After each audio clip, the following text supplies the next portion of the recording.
right. Welcome back to the live breakdown for Survivor Wisconsin's 9th season, second chance. We'll be reviewing episode 8 today. I'm your host, Richie. I'm here with my co-host for today. Hello, I am Alex Steib. I'm the only Alex tonight, but I appreciate all of you being here. Yeah, I'll get to, we don't have Alex here tonight. We do miss Alex a lot. If you guys want to put something in their comments, good thing about Alex, that'd be great. Show Alex you care. Alex is great, and he just couldn't make it tonight, but we all miss him. But we do have a very special guest for you guys that we think you might really like, and I think Alex would definitely like being around her. We have Kira. What's up? Welcome back to the show, Kira. Oh, thank you. Thank you for having me. Yeah, we have Kira tonight, so me, Steib, and Kira, we'll make a fun time of it. Like I said, you guys, because a lot of people just randomly started talking about Alex in the comments. Actually, I just saw like 4 questions about Alex. Okay, Richie. No, we got a lot to talk about tonight. I'm excied for tonight's episode. To talk about. Couple things I will say. Like I always reiterate every single time. Go watch a past episode if you have not already watched, and we will be talking about episode 8 of Survivor Wisconsin, Second Chance. And we do have a lot of fun stuff we're going to talk about tonight involving what happened, the twists, the challenges, one hosted by yours truly. And some fun little thoughts I'll talk about it with Boo, because I got a couple questions about it during the thing, and well, not questions, but just comments I got to answer, but I'll answer them here as well. But yeah, we definitely got a lot of fun stuff coming up tonight. And like I said earlier, say some kind word for Alex in the comments, because we all miss Alex. So, Kira, great to have you on again. I think you were like the second person we've got to have on here twice as a guest for an episode. So welcome back. Two Timers Club. Hell yeah. It's like on SNL. SNL. Okay, Pete Davidson. I don't even know. I never watched SNL. Aw, thanks, Devin. I can't find the banner. Oh my gosh. Let me find it. Okay, so I think we should get right to the episode. Chaotic episode, to say the least. A lot of fun stuff. We do get to the continuation of last week's episode, where it was a double tribal council. And we're left off at the reveal of it, where everyone's given time to scramble, run around, and it very quickly becomes kind of a very, I don't want to say obvious, but it's kind of Kayla throwing out Will's name, but a lot of people are kind of like, Kayla's too chaotic. Dan, who saved her at the final 9 vote, even said, Kayla's kind of just an easy target at this point. And Kira, I think you even said some stuff about it too, right? About her being an easy target, or just thinking about like going for Kayla in general.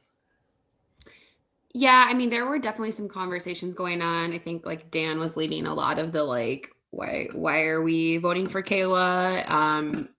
Type of conversation. I thought he was making some sense, but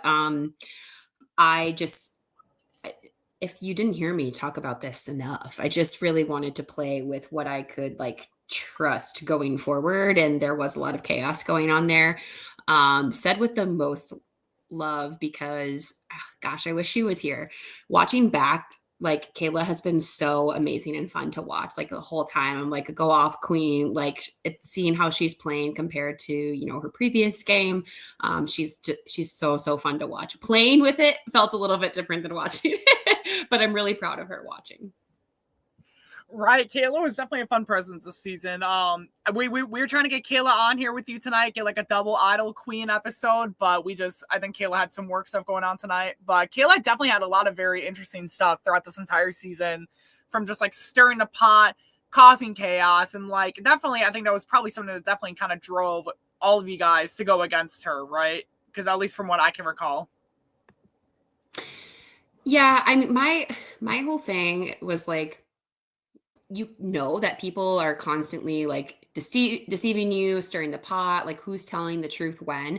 Even my boyfriend was watching this episode with me, and he's like, how do you tell like when people are lying or when they're not, right? And so like that added element of like I need to be with people that I like, for the most part, obviously they could be lying, but for the most part that like I can read them, that it's a little bit more predictable, or like that I can trust them. And so that was just an element of it that was important to me trying to get to the end of the game. Right, and I can definitely imagine that, like, with it being so close to the end of the game at that point, once you get like a double tribal situation, you're kind of at that point where like you need to like just kind of get rid of like the big chaotic, unpredictable factors.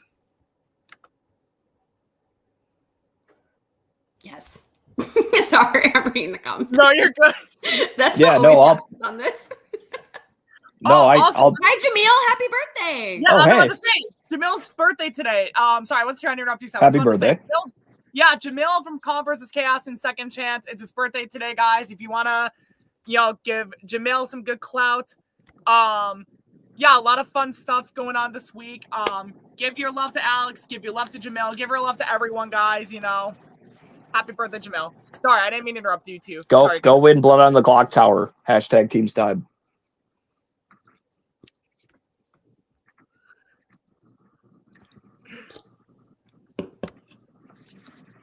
Stop. I think you're about to say something. Yeah, no, we're at a very interesting stage in this game. We're down to our final 8 players, and as it was evident, these people were suspecting a double tribal sort of twist by this point in the game. And that win in the previous immunity challenge by Dan, that proves to be doubly effective because it gets him through this very tough double tribal situation. And there's plenty of other advantages out there, as we see, yet to be played. And it's very interesting how these people are going to play them and maneuver their way through this sticky situation. Because it does seem like my fellow draft mate, Kayla, it seems like she's in a pretty sticky situation right now here with this double tribal twist. So is it going to be something cut and dry, like something like an easy vote, or is it going to be something like an advantage play in like an ultimate betrayal?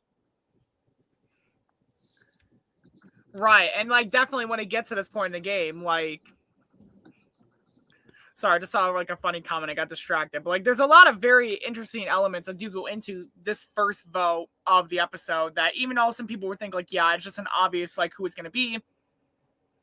I feel like it's kind of not, just because of the fact that like there's just so many elements that could happen, especially when it's a double. It does get very unpredictable. So, well, the other thing with the double is like, that round happens so fast that someone is likely to be the victim of like what's the easiest name to come up with like quickly. And hopefully you've been planning for that ahead of time, like we all know by now to expect that, but still you don't know exactly when. Maybe you do, but you have like 2 minutes to talk, and there's a lot of people kind of still left to talk through it. So it's like, well, what name has been coming up the most? And like people were clearly okay with that prior. So that's just going to be like the easiest to pull together.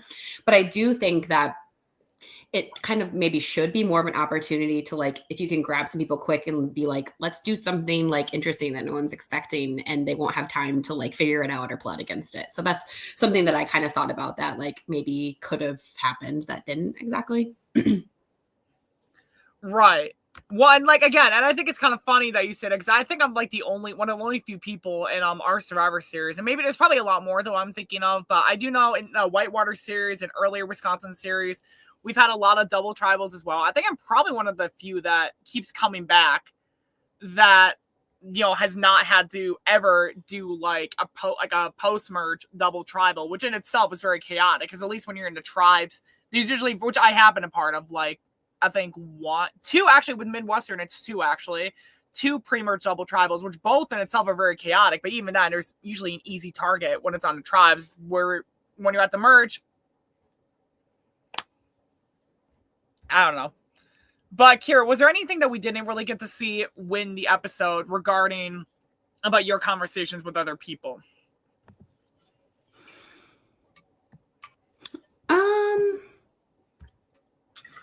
Sorry. I don't think so, I guess. Like it was a quick round, Yeah, it was a quick one. Maybe more on the next round.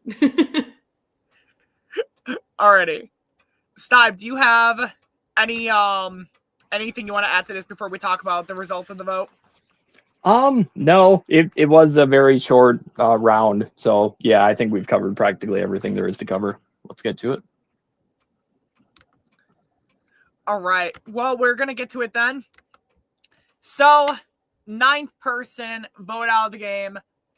3rd member of the jury.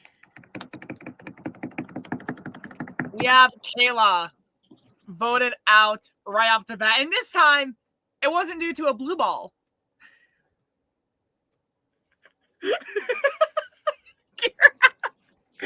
She was still robbed. She was still robbed by another twist, like the double tribal.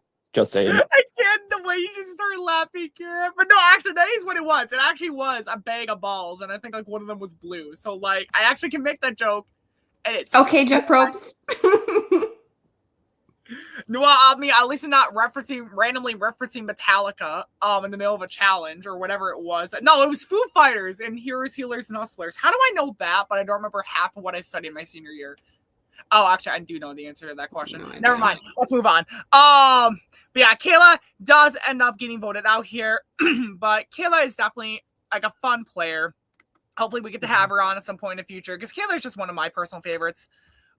We've seen recently, especially with the fact that she's just very chaotic. And I mean, I'd be surprised if we don't see her at one point in the future in another Survivor season. Like, I'd be shocked if we never saw her again just because she is, like, such a fun player to stir the pot. So, I mean, I don't know. Maybe I can, like, maybe she'll be in the villains with me next season. Who knows? Ooh. I stand by my first round draft choice. I'm very proud of Kayla and how well she played this game. And yes, kudos to her. I wish she could have joined us tonight, but hopefully she can join us again in the future. And let me preface what I just said by saying that I don't know she did. I know calls may have gone out. I know I got a call like months and like over a year ago, but like I don't know if Kayla did or not. So like take that as a joke, guys. Like it'd be fun to play with Kayla, but I don't know if she is or is not. So do not quote me. I thought I saw some teaser from something Devin said in the chat tonight. I don't know. Yeah, people were peeping that. People were peeping. Wait, when was this? Did I miss it? Around Kayla's boot off. Somebody said something. Will's right. We should talk about this season. Yeah, let's talk about this season. Focus on the now.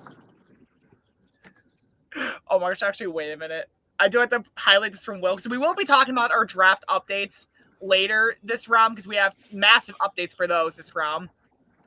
Will said he's repaying the favor and not choosing Richie for his team. Will, you act like I had the chance to choose you for my team. You're acting like I had the opportunity to before you got picked up. Sorry, I just wanted to make that joke. All love Will. Yeah, so this season, I think we can go into, because right after, we do get some Ponderosa content, and I don't know why the hell that did that. We do get a lot of Ponderosa content.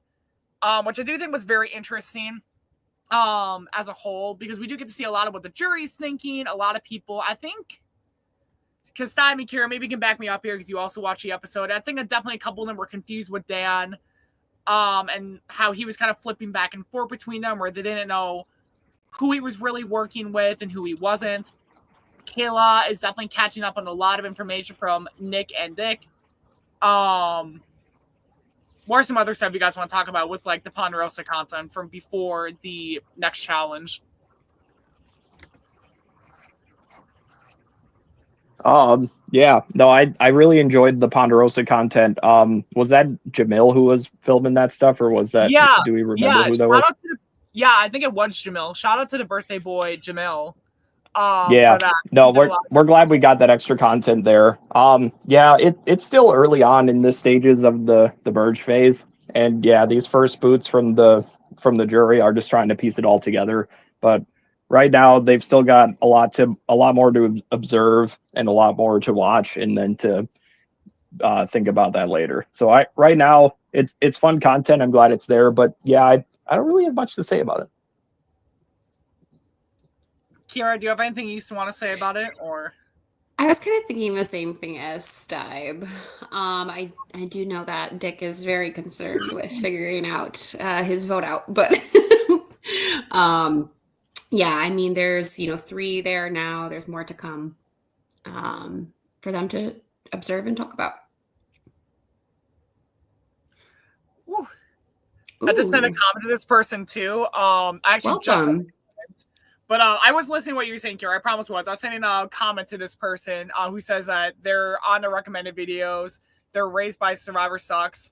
To this person, welcome. Welcome to Survivor Wisconsin. And yeah, Kira, as you were saying, yeah, I definitely kind of agree. There's definitely a lot of very interesting things as a whole. There's definitely a lot of interesting aspects of the whole throughout this episode, especially from the ones that we've gotten, the information that we've gotten from the just kind of what we've gotten so far, I guess. Sorry, I'm like distracted today, so I'm trying to remember where I was at. My ADHD dumbass forgot what I was saying, but anything else you guys? Yes, thank you, Ponderosa. It's literally flashing at the bottom of the screen too. It's like, yeah. But yeah, I'm trying to think. I don't know if there's really too much more we can talk about it for a minute. I do think it's interesting. I think I said this in New Blood as well, that it's always interesting to hear about what the jury thinks because of what the jury thinks. Just because it's a good indicator, because the jury is the one who votes at the end of the day for who is going to win this game, for how the game will end up. The jury is the most powerful aspect of it. So to kind of see and hear what they think is such an interesting factor of it. And it's something that CBS should really look into because, Jeff Probst, if you're hearing me, Jeff, put Ponderosa back on the screen. Okay. Jeff is definitely here. I don't think that was threatening enough. I think you need the hammer. I will. Okay. Yeah, I miss Alex 7. I saw that comment. Alex is great. Yeah, so the thing with jury, yeah, you're making a really good point because I do think that, I don't know, maybe I overthink it, but I also think it's under thought about like how the jury is going to be perceiving everything. It actually doesn't matter. Like, let's say you get to final tribal council or, you're in the late game and you think like, I'm playing a great game, I'm going to win. It doesn't really matter if you think that, it matters if they think that, right? So you need to be thinking about like the exact group of people that you're in, like what their perceptions are of what's going on.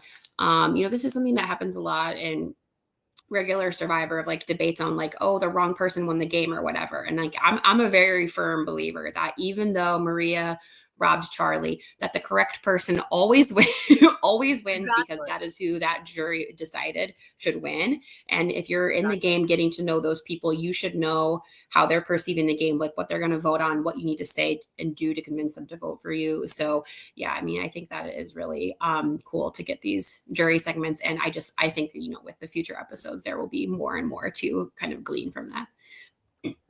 Right, and I'm excited to watch that in the future because I think there's a lot. Because I think I was when we were filming the day of, there was a lot of stuff I was kind of seeing and watching. I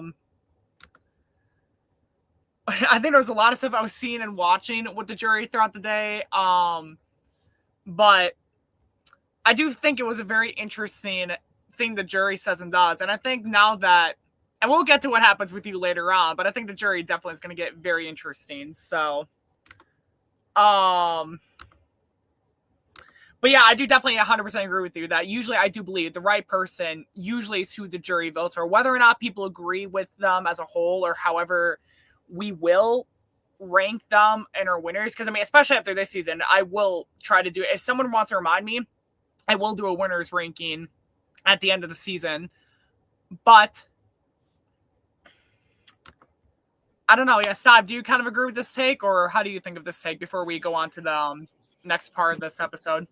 No, I think it's a pretty fair take, to be brief and to keep things rolling. But I do believe it is possible to piss people off enough and potentially cost yourself the game due to a bitter jury. I think we have seen that in the main CBS show and like in other examples. Like, I mean, some would say, going back a couple seasons for us, that Matty Ice played a fantastic game in One World 2, and we saw what happened with that jury, and we saw who ended up winning that game. So, there is a debate as to, what is the right move, and is it going to cost me my ass later? Yeah, that Exactly. jury management. It'll be interesting to see how that plays out in this season. Right, exactly. And I do think even like a lot of the Wisconsin seasons, I feel, and I was actually thinking about this the other day, randomly, it popped in my head. I think I was doing my laundry. I was like, damn, like there's a lot of very interesting discourse that could come from Survivor Wisconsin winners, where you have spoiler alerts for people who have not watched this all the past seasons. But like in Wisconsin 1, you have like Ness versus Darius. Season 2, you have Liz versus Corey versus Allie. Evolution, you have Christian versus Hunter. For One World 2, you have Chris versus Matt. You have Taylor versus Rebecca versus Maddie. You have Vincent versus Nolan versus Sam last season in Con versus Chaos. There's a lot of very interesting discourse that comes from what makes what makes a good winner a good winner. Because I think a lot of people have massively different perspectives. And I think even the first 3 jurors alone may have massively different perspectives on what makes a winner a winner. Like I would love to do. I actually keep forgetting to think about this, but I might see if we're able to maybe get permission to do like a fun little winners panel, a fun little like debate on like winners and stuff after the season fully airs. Because I would love to do that. I think that'd be fun. But it's more of if we're able to get. I think actually we might be able to get a couple winners if we get permission to do that. But we have to talk. We have to. That I don't even know if I will. So don't quote me on that yet, because that's something I would love to do. But we'll get to that. Forget about it. Forget about it. No, wasn't it like the name of like some Hulu sitcom or something? Okay. I had to cough. It's all ideas that we're just throwing at the wall. That's all. Yeah. They're good ideas. They come from me. Sorry. Okay. Let's move on. I think there wasn't really much content to talk about from after Ponderosa, but before the challenge with the final 7, correct? Unless there was stuff that, Kira, you want to talk about that maybe like wasn't filmed or it didn't get to air. Before the challenge? Yeah, from like after Ponderosa, but before the challenge, like which for you would have been after Tribal Council before the challenge. Yeah. I know that there's something about a frog peeing on Maddie and Vincent, but I don't know. And they basically had to go wash their hands because we were going to do the food eating challenge. Vincent, I'm sorry if I'm butchering this.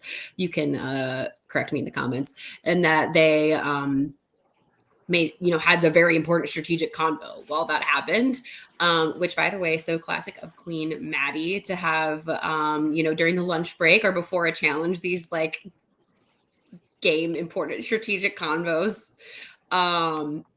He says I tell it great. Perfect. So yeah, that was something that was like not really an episode at all. I'm guessing though, because they just ran off to wash their hands, like that it couldn't be caught on camera. Frogs peed on their hands. Yes. I thought I heard that, but I didn't know the details. In the grass or whatever, and they were holding it. And then the food challenge was coming up. So they were told to go, they found a frog, and I told Vincent to wash his hands before the food. Yeah. Yep. Okay, first off, I didn't know frogs could piss. So I just learned something new today. And what secondly, did you just say? Who does a frog think it is? Kathy Vavrick O'Brien and Marquesas? Like what? Is that the same frog from season 8? Actually, it might have been actually. Watch it be the exact same frog. Long lost relative. Different location. Did you just say you didn't know a frog could piss? I'm sorry. I'm dying. I'm the pop-up book, but for animals. Let's move on. The moral of the story: don't mess with wild frogs. Oh my gosh. No. We do need Alex, Devin. I miss Alex. Oh my gosh. We all miss Alex.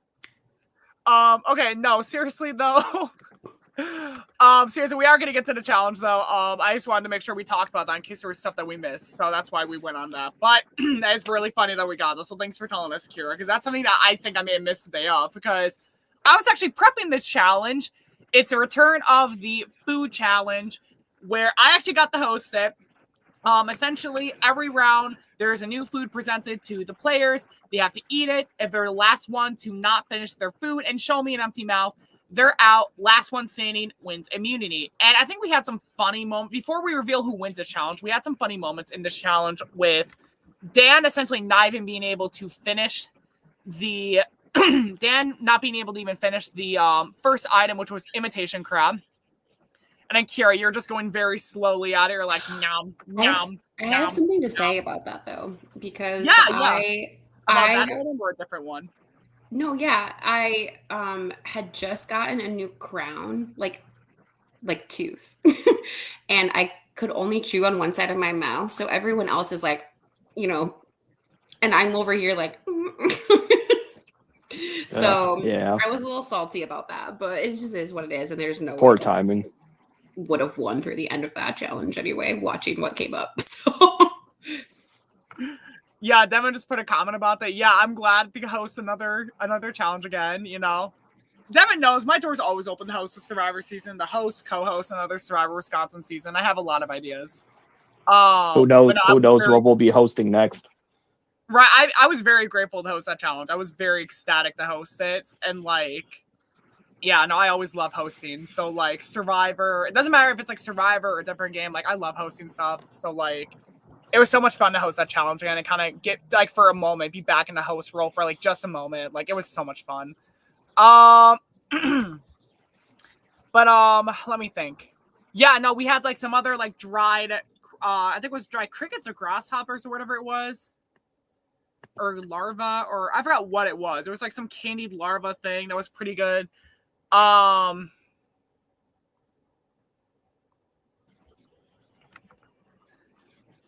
pickled herring. You don't, Richie. You picked the food. The pickled herring. Kira, I barely remember that I had a vitamin gummy for breakfast 2 days ago. What makes you think I remember a challenge we did a month and a half ago, Kira? There was also the baby food. Oh my god. The baby food was low-key too easy, Richie. I don't know about that. Well, here's the thing. I think that was partially a reference, or at least I assume it was a reference, because the last time we did a grocery challenge. Last time we did a food challenge, it was the last of the Whitewater season, which was the end of our last era.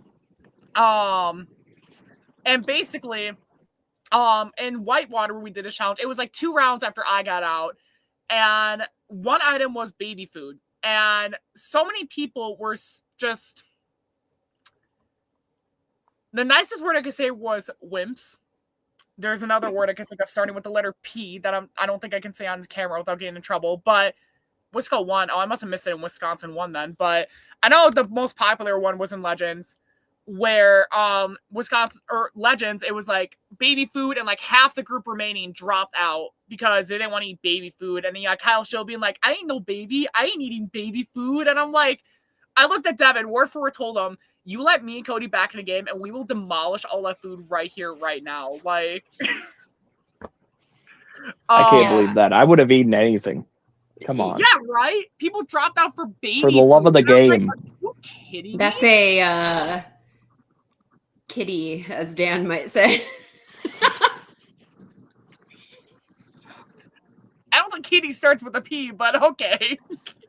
I was being filtered. Yeah, I know, I'm being filtered too. I don't think management would want me to say that word.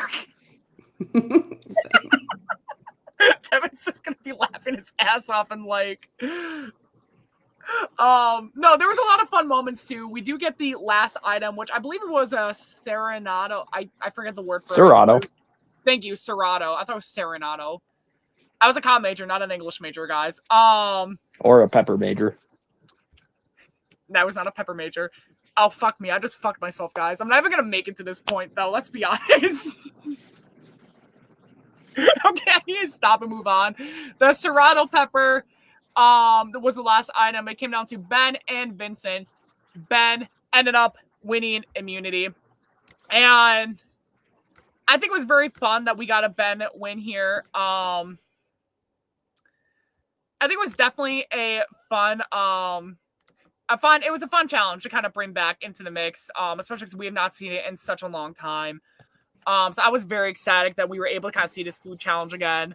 I think, and I do want to say this before we move on, and then I'll pass it to you guys to talk for a few minutes about this challenge, is that I was saying in the comments because people were talking to me about like allergies and stuff like that. Because I think obviously like we were definitely very like wary of like allergies and like not having certain items that people were allergic to. And then like I think people know I hosted a Survivor Series years ago, and like one of the biggest things I would always do, and I usually depend on if I would or would not do a food challenge, or if I would be.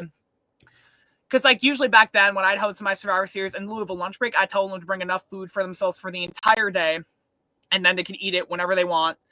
And what happened was that, what would happen was that I would always tell people, like, hey, like, let me know if you have any allergies. Like, we won't tell who has the allergy, just that there's an allergy to be wary of.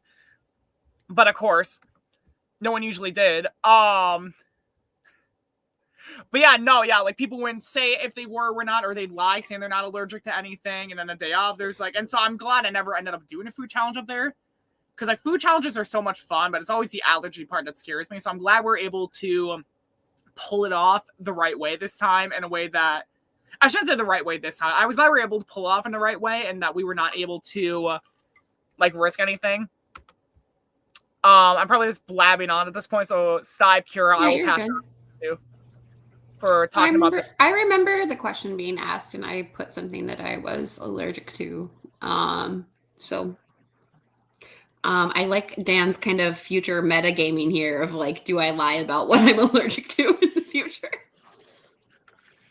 I'm going to start pre-gaming with my diet.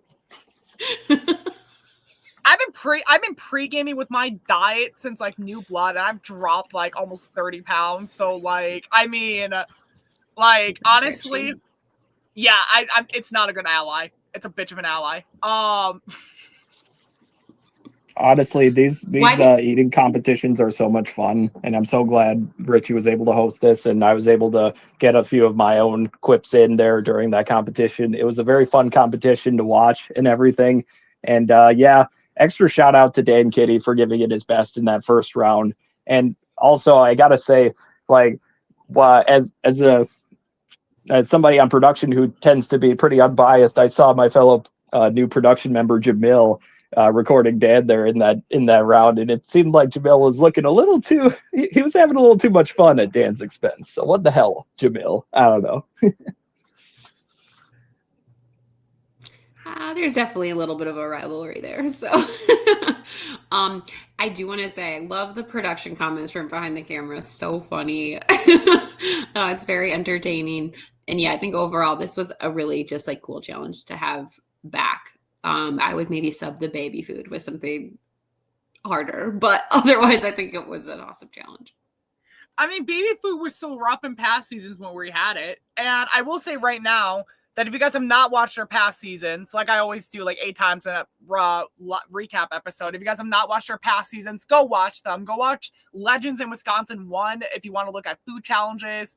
Go watch some fun other seasons we have. We had the auction a couple times, and that had food in it. So if you're hungry, go watch some fun episodes with there. But yeah, a lot of fun episodes, a lot of fun seasons. And I think we'll just take it back to the recap now, because I wanted to promote it to people watching. Is there anything we want to talk about the challenge before we move on to camp stuff? Don't think so. Let's get to camp. All right. So we do get to the merge tribe before tribal council. We do get to the merge tribe. And there's kind of like a lot of quick conversations. I'll pass off to you two, but I feel like the conversations, pretty much it kind of turns out to really just kind of turns down to very quickly. Maris' name gets thrown out pretty quickly, and then eventually I think Maggie's name kind of gets thrown out into the mix, and then Kira, your name eventually kind of gets thrown out by Ben at one point, as he doesn't want to go for Maris yet. I think those are kind of like the big summary points, and we can definitely go discuss more into like each and every part, but I figured I'd just talk about the summary points, and I'll pass off to you two, and then I'll intervene once I'm needed. I want to say, I think it was so cool how much content there was pre-tribal. Like, I knew the runtime of the episode, and when that started, I was thinking, like, how how are we going to fill up this time? And it was just awesome to see like all that footage of everything that went on. And it's something that's so like awesome about how this show is like put out and produced. With like Real Survivor, you don't get this much content on every little day and vote of what's going on. So I, not to be like make it about me, but I was in my episode. It was cool to see what was going on and like how it all played out, but I would be happy to see that in any vote. So just kind of wanted to shout that out. Awesome. We appreciate that feedback, honestly. And yeah, we've been killing it on the production side, and we've learned a lot in these last few seasons and this whole last year. Yeah, honestly, I'm glad we were able to have this whole Airbnb and to have all this extra opportunity for all these extra conversations. Yeah. I'm sorry, Richie, you can go ahead. No, you're good. I didn't know you were still speaking. That was my bad. But I was about to agree with you on that we've had a lot of great, I would honestly say that this has probably been our best year for Survivor Wisconsin. We got like all the it was really funny because despite some like ups and downs with certain like challenges or certain seasons, I do think that this is probably our best year of Survivor Wisconsin yet.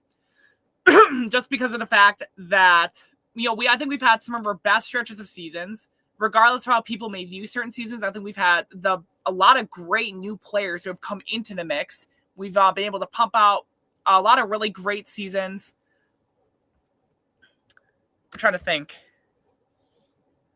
I don't know. I really do think this is our best year as far as Wisconsin, especially in the production side of things, because we got so many like really great just seasons and players. And even, I think I've even said this before too, like even like the bad seasons can have a lot of very interesting dynamics, a lot of very interesting players at hand.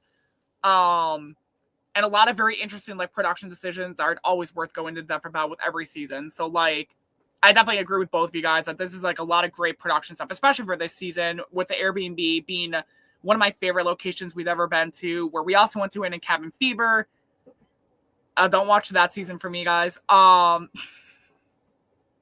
I think I'm just going to move on if you guys want to keep talking about everything else that happened throughout this episode, and I'll just kind of jump in if I have a talking point. Yeah, I mean, should we talk through how it all played out and the different conversations that were going on? Yeah, I definitely think we should. Yeah, if you guys want to start us off to kind of like help jog my memory a tiny bit. I think it's really interesting how Maris survived the vote. Honestly, like watching it, obviously you hear other names come up, but it's like she is definitely the main name, and just watching how that all went on was like so intriguing and interesting to me. And like props for her, you know what I mean? Like she's the biggest target out there up to this point. Pretty much everybody is saying her name, you know what I mean? And Queen lives another day. So that was pretty fun to see. And from a personal perspective, interesting to see how close it was to also not being me. But it did, it showed me some things that I could have done differently. And also that just concept of like how little things can really change the game. Little, 1,000 or whatever little decisions, that impact how the vote ended up going ultimately. So yeah, I thought that was really fun to watch. Do you guys have thoughts on any of the, particular conversations that were going on? I love that you're asking me this, Kira. They usually bounce this off to other people to jog my memory. I'm trying to jog your memory. Thank you. I do think there was a lot of interesting conversations at one point, like especially with how, again, kind of last episode, I think we were all talking briefly about how, despite the fact that Ben was in a pretty decent spot, that we had people like Vincent and Maddie flat out saying that like, let's just use Ben to like 4 or 5 and then vote him off before the end. But then this round, it kind of seemed like a lot of people were letting Ben take the reign of things with no like backlash, no like undermining him, which I think for Ben's game is really good coming to the end.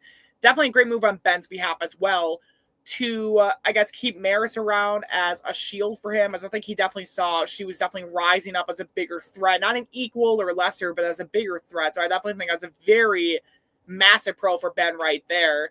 And then the rest of the time, it's basically like Vincent, Ben, and Dan kind of talking about like they need a fourth, but who is their fourth going to be? I thought that was a very interesting conversation in itself. There was a conversation with you and Maddie at one point where you're talking to Will, and Will was like pledging his allegiance to you. Mm-hmm. Like he was about to Will and I had final two like very early on in the game. And I was committed to that. I believe that, he was too. And we were both playing that kind of like, we're being honest with each other at the very least. But maybe not with others about our, relationship to each other. We both tried to kind of throw each other under the bus in some ways to like make it look like, oh, they're a goat or they're a shield or, whatever. But like really, we were working to get to the end together. So yeah, I think we made a really good pair, like in terms of our like personalities and how we wanted to play the game. Right. And I think that was definitely a big point for yours and for your game as a whole for this season. Just considering the fact that like a lot of the season was, I guess a lot of your game, at least this season, was definitely, I don't want to say attached to Will, but especially the swap onwards, we definitely saw you and Will get a lot closer in the game. And now with you even additionally saying that like you had a final two with Will, like was that like always going to be like the end there as we saw, or like would you have like tried to cut Will if you thought he was going to win against you? That's a good question. I mean, I was most committed to Will because he came to me with final two and I knew that he meant it. And to me, like what was most important is like you have to get to the end to be able to win, right? And so there's a lot of people here that we all like, we're all friends. We have great, respect and admiration for each other, I think for the most part at this point. And I was saying, and I meant it, like, these are all people that I want to play the game with. So now I have to think about like, who will align with me, like who will work with me and who's going to want to, cut my throat. So I thought that, Will was my best kind of ally in that. But at the same time, I wanted to, keep the options open if I needed them. So that's why I was talking about like the four, with Maddie, Vincent, and Maris that like we had talked about in the beginning. I was asking Dan, like, do you have final two? Do you have a final three? Like I really wanted to have the options open in case it became clear to me that I wasn't going to be able to go with Will, whether I couldn't save him anymore or like whether he was, whether he would turn on me. I don't think that he would, but I didn't want to be like pigeonholed into one option, but that was my main option. Yes. I also, I like the idea of having a battle, in the end. I hope that it wouldn't come off like totally Delulu, like a Woo Tony thing, but I like the idea of having like two threats who played the game together, actually make it to the end and may the best man woman win. That sounds, exciting to me. And so I wasn't really afraid of that either. Right. I mean, obviously, I have my thoughts on what could have happened if you made it to the end, but obviously, I can't say that because we know what happens. You guys don't. Because I didn't flop. Well, I was about to say, like, I mean, we get to you later on this episode, so, but no, with the whole thing with Will as a whole, though, it's like, I definitely think it's very interesting, especially with Will being very dead set on voting for Maris, and I believe, does he end up voting Maris at the end of the episode? Will voted for Maris, yes. Yeah, I believe he was the only one to vote Maris by the end of it, despite being so steadfast and wanting to vote for Maris. And even I think like, was it Maris who initially started pushing for Maddie at one point, or was that someone else, Kira? Shoot, I don't know if I remember. I know Maddie and Maris were like not working. I think Maris recognized that Maddie was not willing to work with her, even though I wanted that to happen. But I think Maddie was not willing to work with Maris, and Maris knew that. And so when you know that you have an op like that, then like, yeah, especially that late in the game, you need to get rid of people that are not going to be, on your side when every vote counts. Perfect. Steib, what do you got to say about some stuff this episode? It's been a while since you talked. Yeah, it's very fascinating to see these old relationships come to a head, and people got to start picking each other off because, as Vincent said in this tribal council, we're getting into the early stages of the end game here, and now we're down to 7, about to go down to 6, and these people didn't get here in no easy fashion. All of these people are playing fantastic games in their own rights and in their own ways, and it's very interesting to see how these people are going to get through this. And I think it's absolutely fair for somebody like Maris to become like a big target when she doesn't have an idol in this case, considering she just played one at the last double tribal. So I think it's absolutely valid to try to get her out now. But I don't know. Like, I think I've been waiting a long time for Ben to put in a good performance here for me to glaze him, and I think we finally got that episode. Shout out to Ben for winning this challenge and using his mist, as he calls it. All right, yeah, and I feel like it definitely puts a great perspective on Ben, because now that he's not eligible to be voted off, people have to look around at other options. And I do think that it's, again, like, once you're in that spot of being immune, no one even thinks about potential of going for you in the future, or at least not always. And it's a very interesting thing, because as I always say, it doesn't matter if you have immunity from a challenge, an idol, or an advantage. Like, it doesn't matter if you have any of those, is what you do when you have that on you. And I think Ben does that very well throughout this entire episode. At least from what we're shown, I think Ben does it very well. This entire episode just uses his spots. So yeah, and his spot not only, God, I'm gonna say nice things about Ben. His spot not only being winning the challenge, like he said, but like recognizing the dynamics which he, laid out in the episode. It's funny to me because from my perspective, I was just like, I love everybody, and then Ben's like, so there's these two and there's these two, and then it's like, oh yeah, that's probably accurate.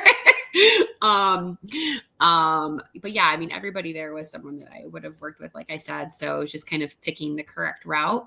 And Ben and other people are, doing a good job of recognizing that, and probably better than I was, to be honest.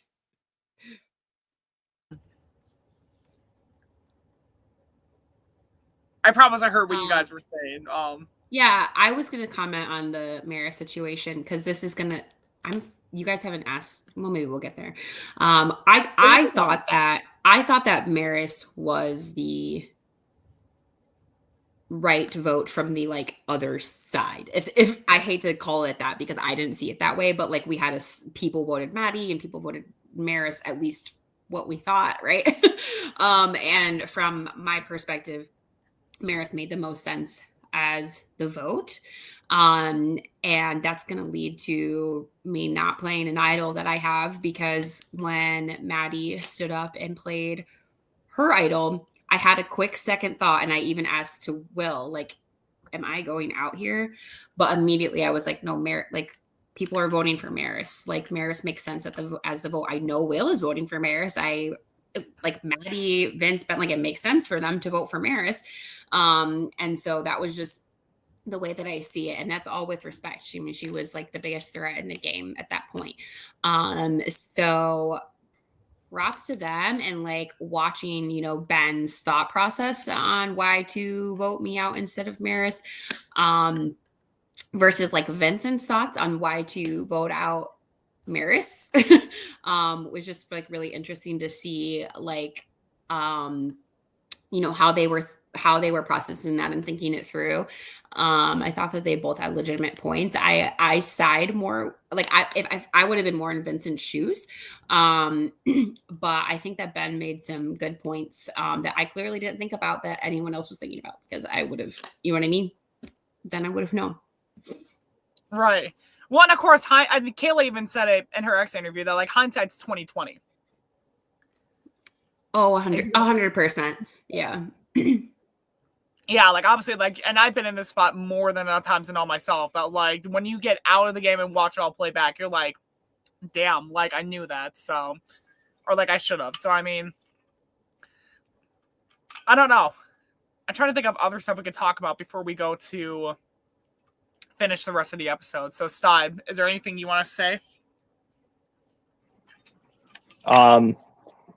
I think Maddie is playing a fantastic game, and for her to be able to hold on to her hidden idol as long as she has throughout this stage of the game, and to be able to hold on to it now when she's feeling suspicious of her safety, I think that's just fantastic for her and for her game, and she's just making more and more of a case of if she were to continue on in this game, how she might come to win it. Who knows?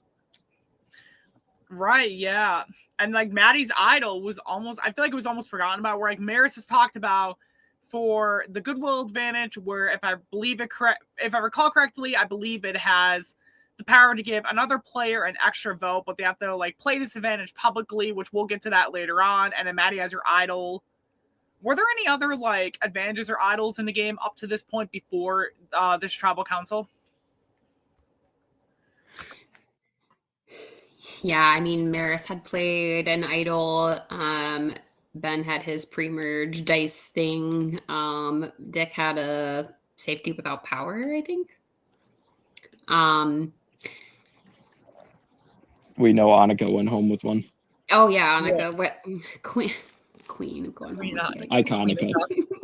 Queenika, yeah, Iconica, Queenika. Wait, yeah, we should talk about the goodwill gamble situation, because there's stuff that I don't think was completely shown from my perspective, but I want to talk that out. Before tribal council. Okay. Yeah, I was about to say, because we can talk about that, then we can go to tribal council and then go to it more after you talk about the before tribal stuff.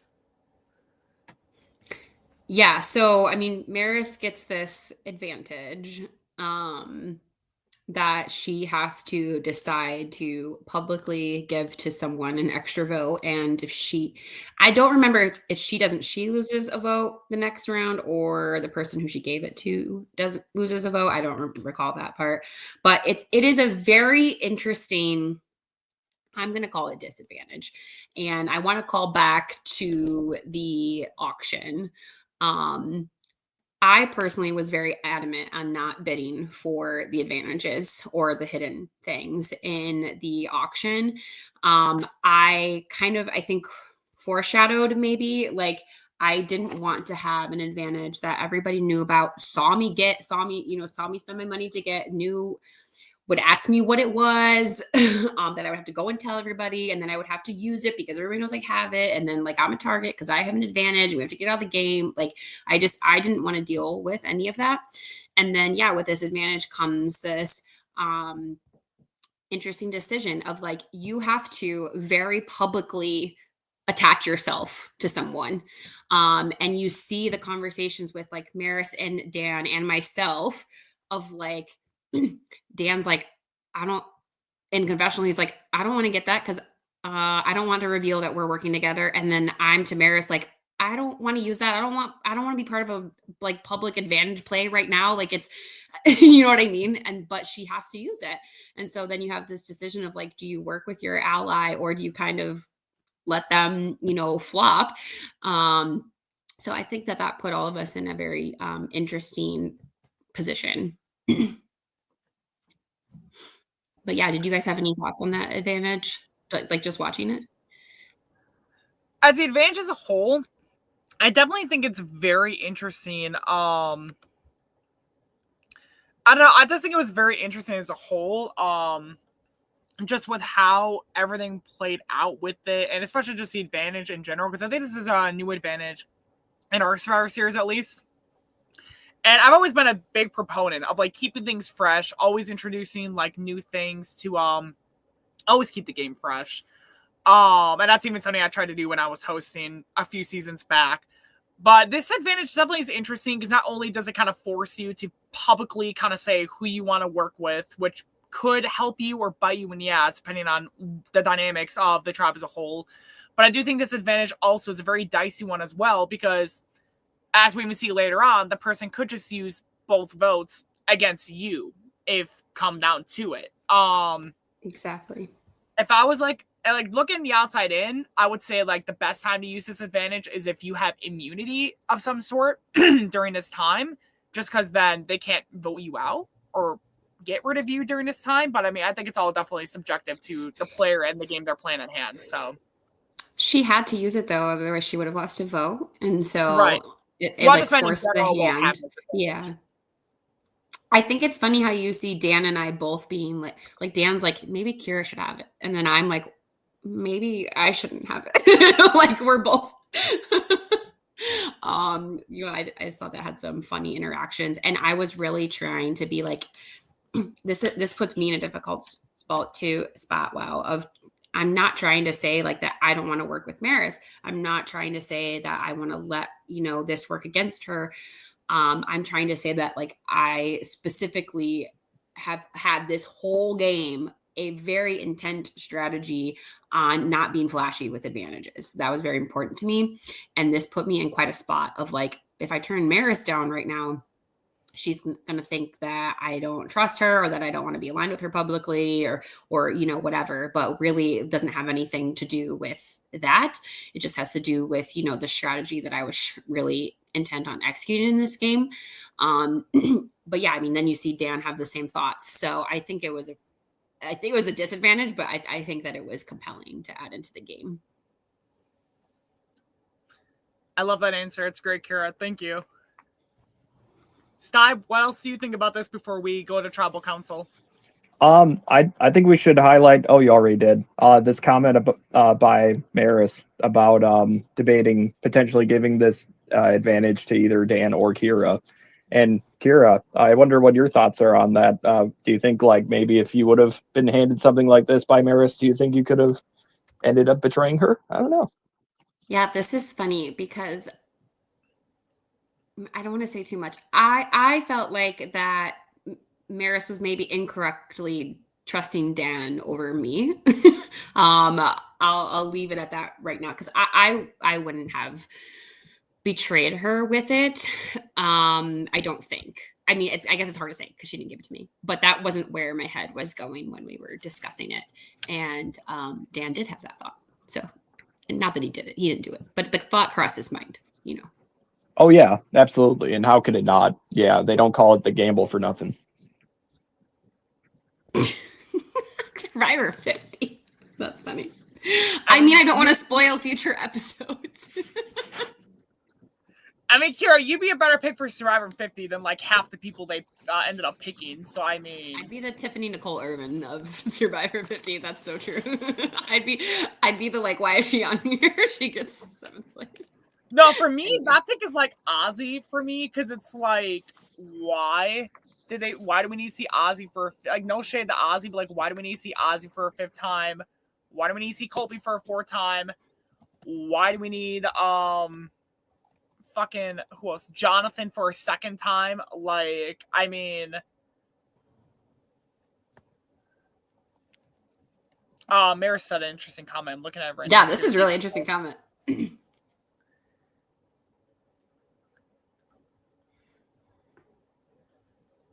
This is why Maris is a very interesting player. She's the queen. I just want to point this out too. Yeah, where's Abby and Jerry? Come on, Abby Maria and Jerry Manthe. I love both of them. Sorry, back to this comment. Anything that you two think now with this comment from Maris coming in about the game right now, or? Yeah, it's a very interesting dilemma because, yeah, I certainly wouldn't want to lose a vote at a later round. So I think what Maris did here, giving it to Dan, I think it was the right move in this round. And as the remaining 2 episodes are aired, we'll find out if that works out or not. I can't believe we're already down to 2 episodes. Yeah. Right, exactly. And I do think the more time goes into the game, like the less people there are, the more like if there's example like one person that loses their vote in the final 6, guess what?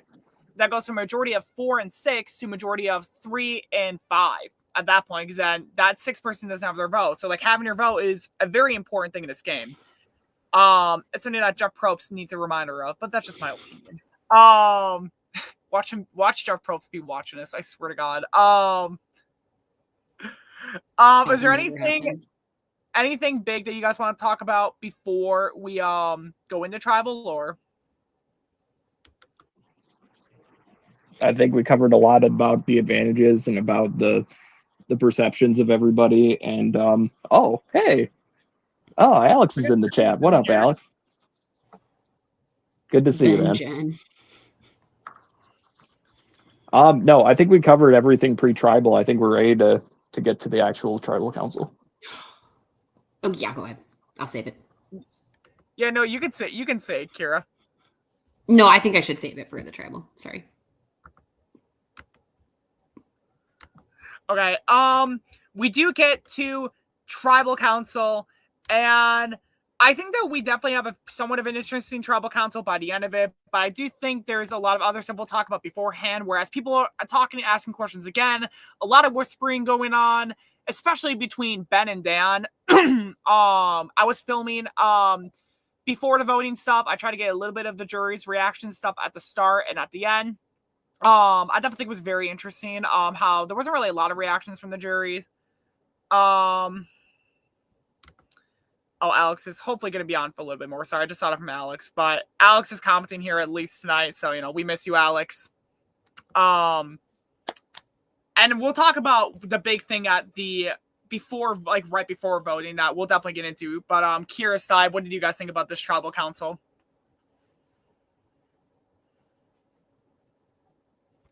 Yeah, I mean, there's definitely a lot of whispering going on. I think that that's a theme.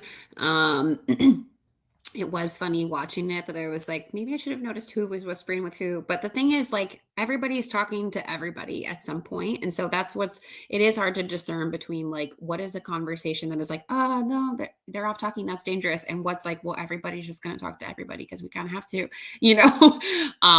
But yeah, there's definitely a lot of that going on. I'm struggling to remember anything before the, kind of big moment, though. Yeah, tribal councils are always going to be hectic at this stage of the game with players like the ones that we got. And as we saw, plenty of people are whispering at the tribal council still, trying to get some last minute deals in, and everybody's just trying to making sure it's not them, and it's very hard. It's very hard to get in that position when you don't have an advantage to your to play. So a lot of these people are sitting here like ready to be taken out. So it's interesting to see what ends up happening. Yeah, and I will say, going into tribal, I did not know if I was getting the Goodwill gamble or Dan, which maybe should have told me that I wasn't getting it.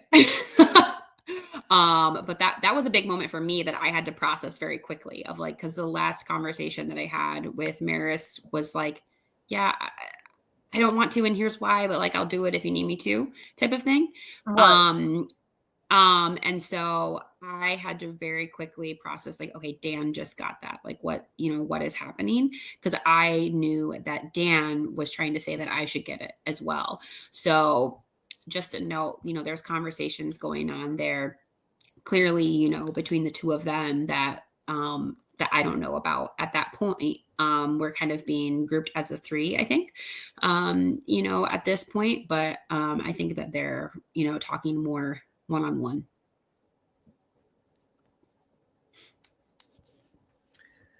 I think that was definitely very interesting as a whole, with like, especially just with the little things, the big things as a whole.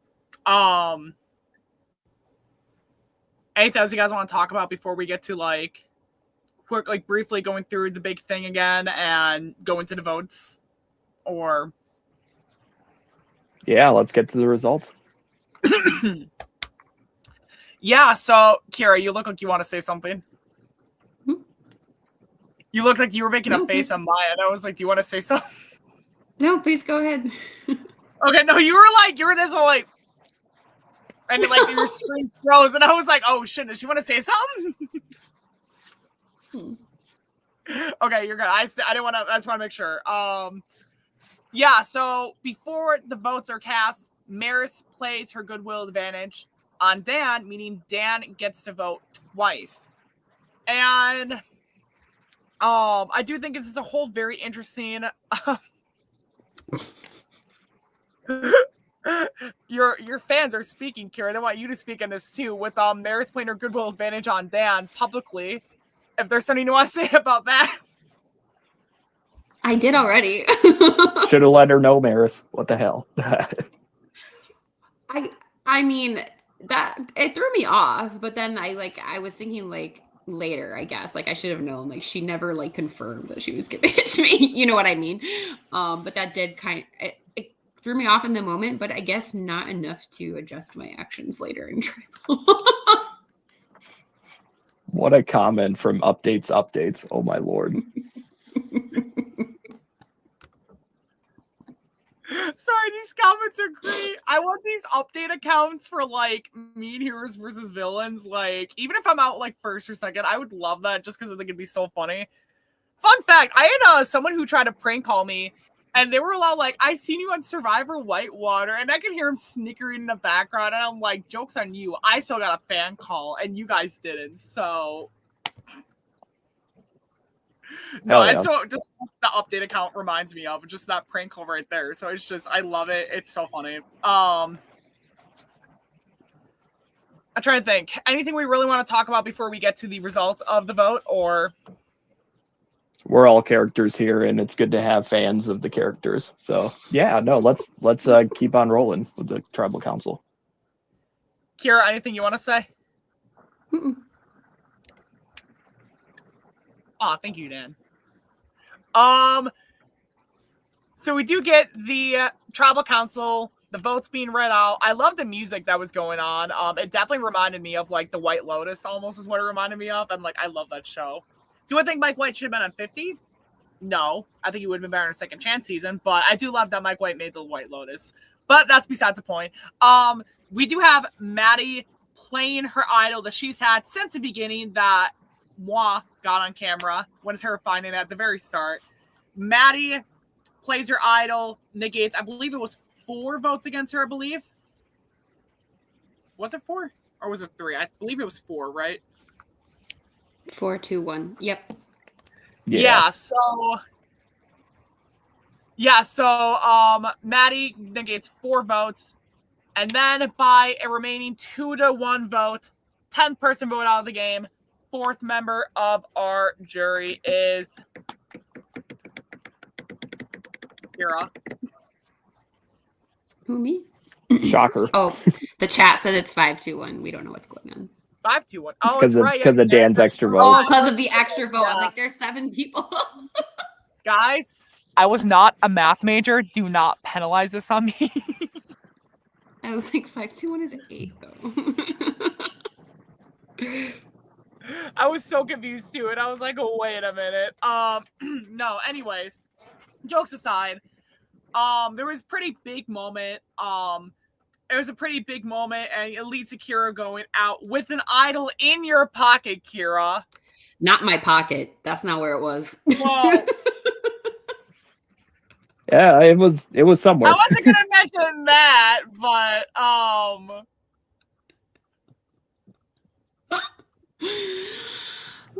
okay, rewind. Excellent play by Maddie. Ben's gonna be so pissed at us if we don't glaze him for how she got that play. I think something happened that wasn't in the episode unless I just missed it. Yeah, you can talk about it. Yeah, MISSED. I see ya. Ben claims that he knew about Maddie's idol and that she was gonna play it. And stuff like that. So I think that is pretty interesting. There's kind of a debate on like, do you tell people if you have an idol or not? I obviously didn't. I've had some thoughts of like, I think that usually not telling people is the right move, but like, what if I had told the right person and they were able to, you know, warn me to play it in that moment? But I know, you know, that Ben really knows a lot about what's going on in this scenario. You know, Ben knows where the votes are going. Ben knows that Maddie has the idol. But really big props on her for, you know, playing that correctly. That was pretty awesome. Right, Maddie's idol play as well. Like the entire episode, I think Maddie showcased a lot of just massive social awareness that is always very underrated in this game. And I think even as a player, it's very underrated as a whole for Maddie's social awareness skills. That it gets her by so much because she's just able to be aware of what's going on, pick out what she needs to do, and she's even able to find the right people to give her the right information. And I think especially this round, she's able to pick up on that pretty quick, play her idol for herself in the best way possible, which ends up saving her ass in the game. So, yeah, absolutely. But, right, I think there was a lot of I don't even say anyone was playing bad this episode at all. Like, normally, like, usually every episode, we have, like, at least one person who's, like, maybe kind of, like, trailing behind or, like, a very obvious, like, they're never going to win this round or this episode. I don't think anyone was playing bad at all, to be honest. So, it's kind of a rare if we have that where, like, it's very clear, like, everyone has a good shot at winning. And I do really think everyone left has a good shot at winning if they can paint their case the right way in the end. So, but I think, Steib, do you want to say your thoughts about the reveal before, and then Kira, we'll go back to you. Sorry, I saw you were about to speak sorry. Yeah, just more of the obvious. Maddie's play here with her idol was superb, and she was able to save herself. But now, having received 4 votes or 5 votes with the extra vote, and getting the majority on you, that's got to be red alarms blaring for her and for her status in the game. So hopefully she can bounce back and find a way to dial back the heat and focus on some other prominent talent in this game. Kira, there's something else you were going to say? Yeah, I just wanted to go off what you were saying, Richie. I think at this point in the game, it's really interesting how there's so much talk of threats. I think that everyone left is a threat. I think, everyone left is like, the best of like returnees, and so I think everyone is showing that here. When it comes to like, is someone playing bad? I think it's more of there are people that have different opinions on what is the right way to go here. And then I guess you will see how that plays out. There are clearly very different perspectives that are being discussed, in this episode, which leads to what it does. And they can't all be correct necessarily, right? So we can see how that plays out. But yeah, I don't think anyone's playing bad. I think that these are, great players in Survivor Wisconsin, and we're kind of battling out to see who's going to get the crown. I can, for myself in that moment when Maddie played the idol, I think that, a lot had to go through my head at once. My first kind of thought is like, someone played an idol, you should play an idol. Like, that's just, it's kind of like a rule. Like, someone played an idol, things are getting crazy, play your idol. But then I was thinking, honestly, that like the vote makes sense to be Maris, and Maddie just knows that it's her or Maris, and that's why she played the idol, right? So then I think, well, if I play my idol for no reason, then I don't have it next round when another threat is out, and I have less of a shield, around me. Right. So like, what a shame that would be to like waste it. If I really need it in the future. Obviously, I didn't think about that totally correctly. But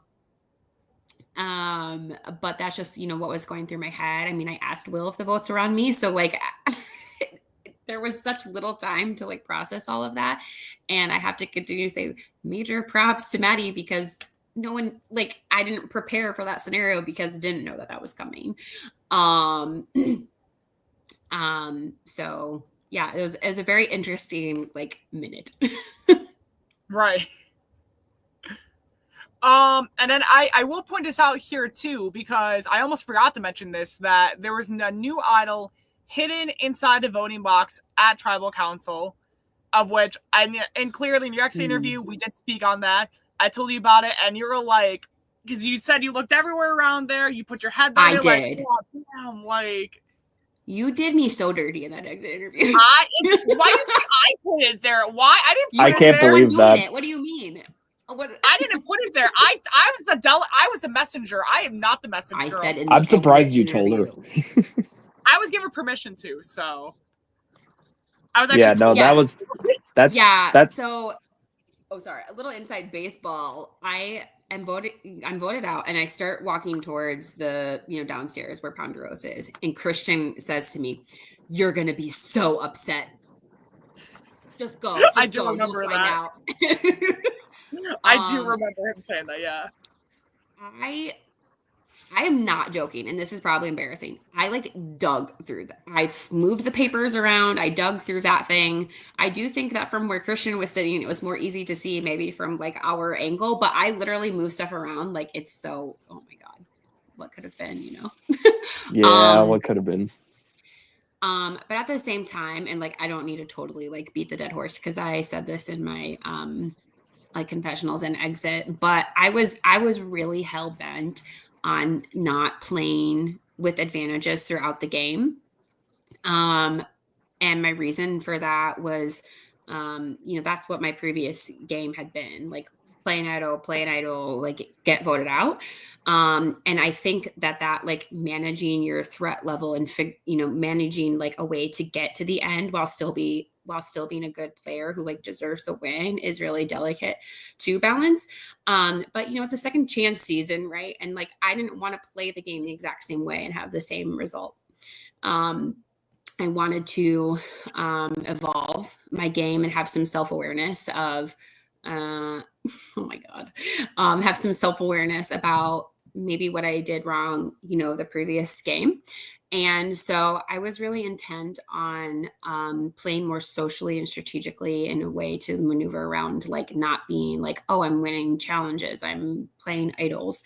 And to me, like if I play an idol at 7 and get out at 6, that's still not final tribal council. That's still not winning. So so what if I got myself through one more round, like just to make myself, the next biggest target? That's kind of how I was thinking it through. And yeah, that's a lot of why I wasn't playing it. I really wanted to be able to get to the end and be like, I found this, I didn't need it, and here's how I maneuvered the game to not need it. All right. That didn't play out, but that was what I was thinking. And we're glad you're here, and we're glad you're able to say that, of course. Yeah. Right. We're glad we're able to get all that information from you. We do have some other stuff we'll be able to hear from you right now. Because I do really think that this is a very interesting new part of our segment we've added very recently. And I think I didn't really mention this to you. I think I may have briefly mentioned this to you before about a question segment specifically for you, from us to you, and then you back to us. It's kind of like free form where I'll think of questions throughout the entire time. And then, usually everyone else who is here hosting with me will also think of some, but Kira, so we're obviously having a lot of a good discussion earlier in the episode regarding jury management and everything. And I assume that there's going to be a lot of interesting content once you're seeing on Ponderosa with the other jurors. As, the season comes closer and closer to an end, we get to see more from you guys and what y'all decide to do. Now, regarding you going on to the jury, like initial reactions after being voted off, who were you least and most like wanting to vote for, like just out of the final 6 from the second you were voted off? Like anyone that you were really hoping got to the end, or really were hoping like they better be the next one out of the game, or I will riot and burn the town down? Well, as you see kind of in my parting words, I'm like, who did that? And my reason for saying that, I mean it, like if you voted me out, that doesn't mean I'm not going to vote for you to win. But it was more like I want to know what transpired, because obviously I didn't know what went on there, I thought honestly that Dan and Maris voted me out, and I thought that, that's what I thought happened. And that was mostly triggered by the fact that Dan was given the advantage from Maris, and that I didn't know about that. And then there were 2 votes on me. So I was like, oh, maybe they used the third one to go onto someone else just in case, you know what I mean? Like that was just where my thought process was. And I'm not going to say more than that because that would be spoilery. But anyway, so I went into the jury very pissed off at Maris, and it's funny because obviously she's not the one who did it. Which obviously I eventually learned. But I was very bitter, and I'm kind of ashamed to say that. I know, because that's my girl. But I think the way that I was reading it was like that Dan was like, oh, Dan is like missing Maris, and Maris is like the best player here. So like Dan is like the king of this game. That's kind of the thoughts that I was having to answer your question. All righty, thank you, Kira. Mm-hmm. Steib, what question do you have for Kira right now? That was good. That's gotta suck getting idled out like that. And I've and to go home with the idol in the pocket, that's certainly an unfortunate turn of events. Thank you for that. I was very proud of the game that you played in season 7, Kira, and I'm very proud of the game that you played this time in season 9. And I was going to ask you a pretty basic question. As you've played these experiences in these LRGs with people like us from the Survivor Wisconsin, from the Idol Identifiers group, what are some of the aspects of your game that you think, what do you think are your best qualities in games like this to get you further in these games?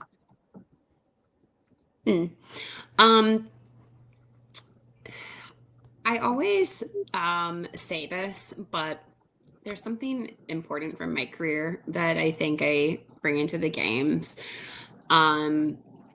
which is that I'm constantly interviewing people, and I'm interviewing high level, like executive, senior executive, C-suite level type people.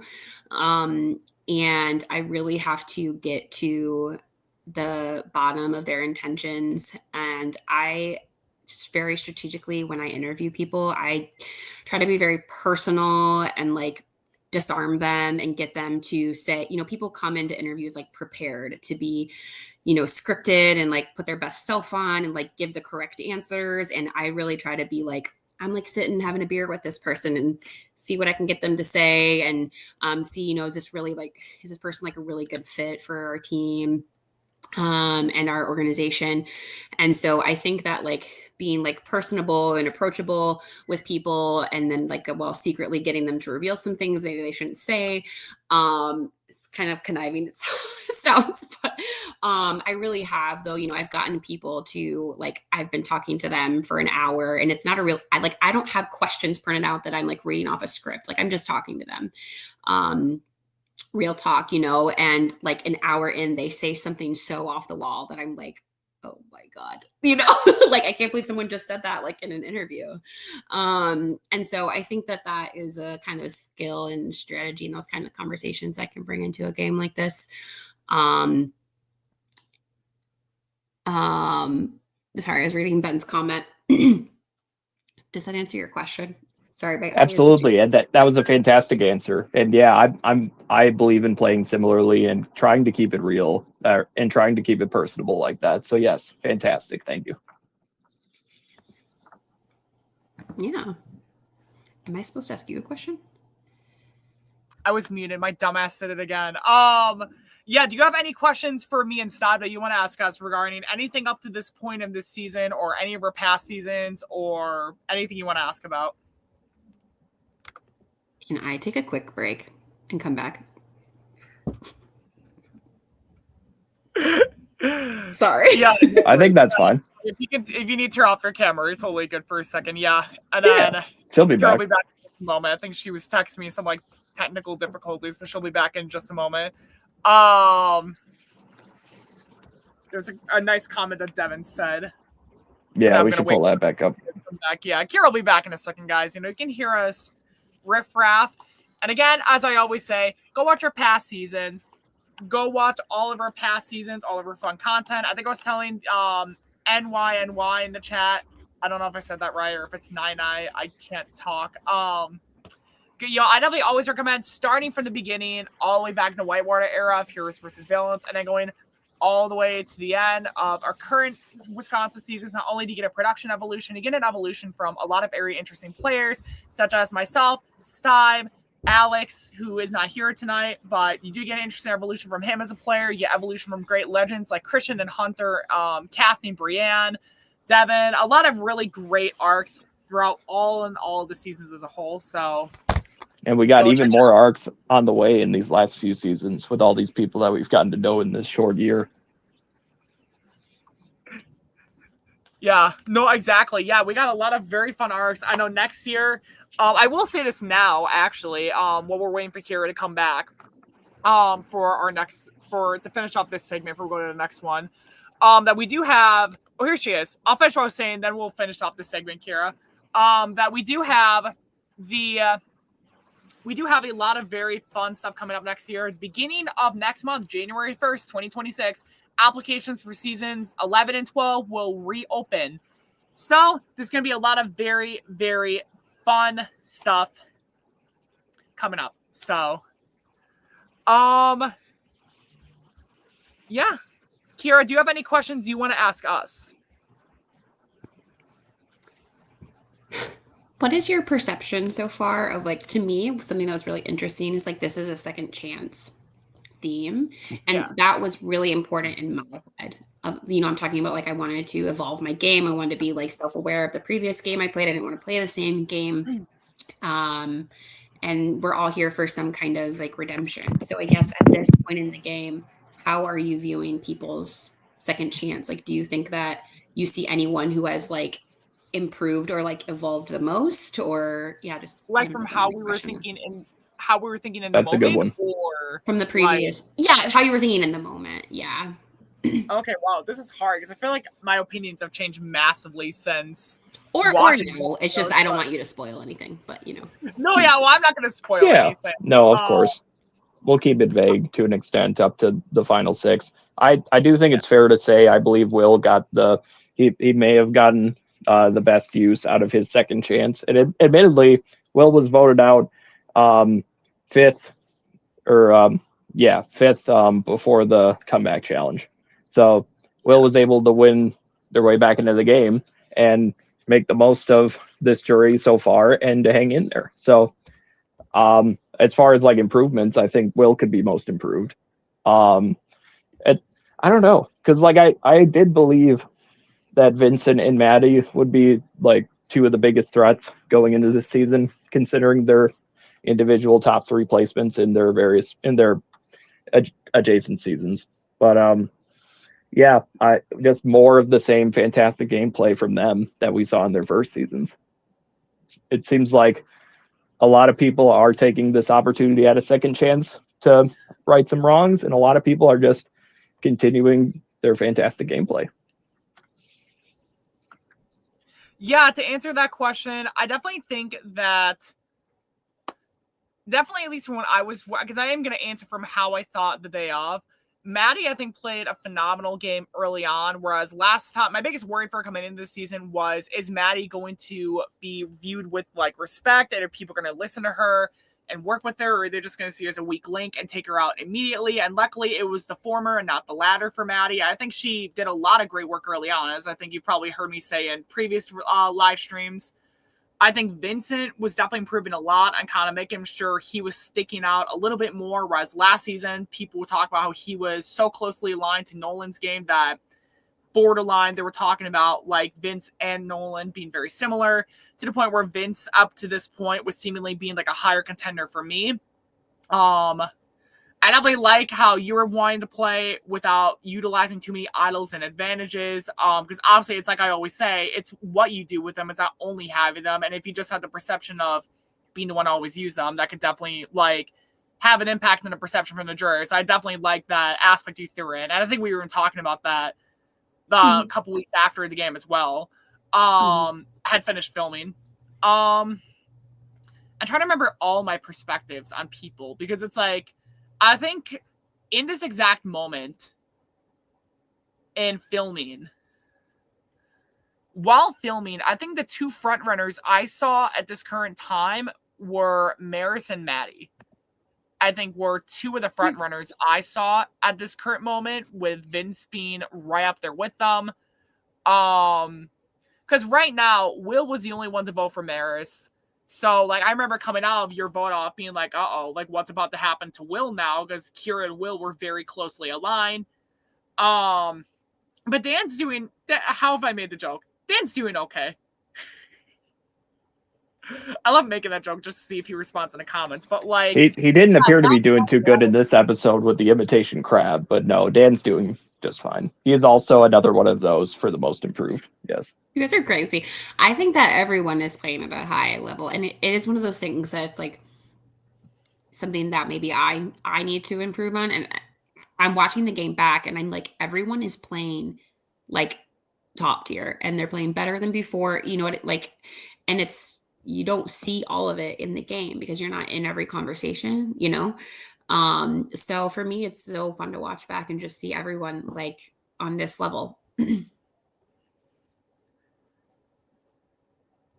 Right, and I think it's definitely very good as well. And especially for me, it's very interesting because it's like, I feel like I see a lot more. Obviously, I see a lot more in the episodes than I was able to see while filming because obviously, like, I don't catch everything on my camera. That'd be a lot, and my phone probably would not be able to handle it. I got like 4 to 5 LRGs worth of footage on my phone alone. So, like, but it is very interesting because even my perceptions kind of change while watching it air versus filming too, because I feel like I got a lot more of a perception on a certain player. I'm not going to say who it is, but definitely a lot more of a perspective on a player's game and how good they were playing that I wasn't fully aware of while filming. That definitely helped me definitely see a lot of very good things that I was definitely, that it definitely makes things a lot more satisfying. But yeah. Do you got any other questions for us before we move on, Kira? I don't think so. Okay. I think we'll go on to our next segment, which is Player of the Episode. Now, Alex already kind of threw out his when he visited us in the chat briefly for just a moment. And Alex said it was Ben. I am going to go on that exact same thing Alex said. I do think Ben is the Player of the Episode this episode, mainly for the fact that despite Maris's play, it was a very risky one where she was put in a spot where she had to play it.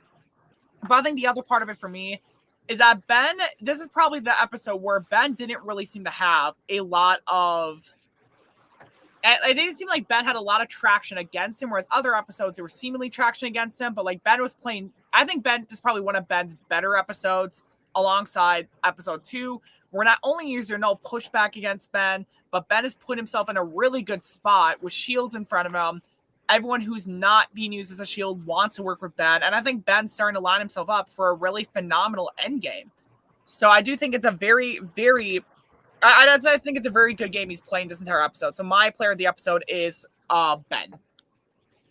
Yep. And as far as the 3 early birds, I think we're going to have to give this sweep to our boy Ben. I've been waiting for an opportunity to get to glaze his gameplay, and it's about damn time. It was a fantastic win in that eating challenge for him. And yeah, as we see with his mist, as he calls it, he's he's a fantastic social player. And this was his episode, of course.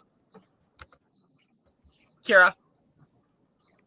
I believe Alex had also commented, maybe that's what you're referencing to. Alex had commented in the chat that he wanted to say Ben was player of the episode. So yeah, that's why I referenced at the start. I'm just going to add that I want to mention Maddie because girl,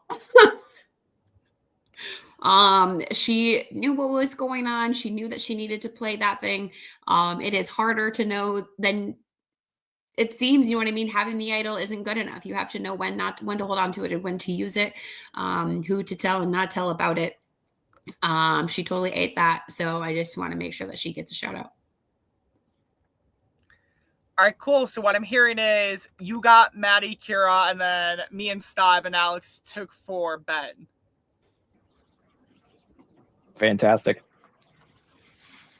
All right, yeah, and like Vincent, I mentioned you, Vincent. I think that Vincent had the logic that I most agreed with in this episode. However, he didn't get what he wanted. But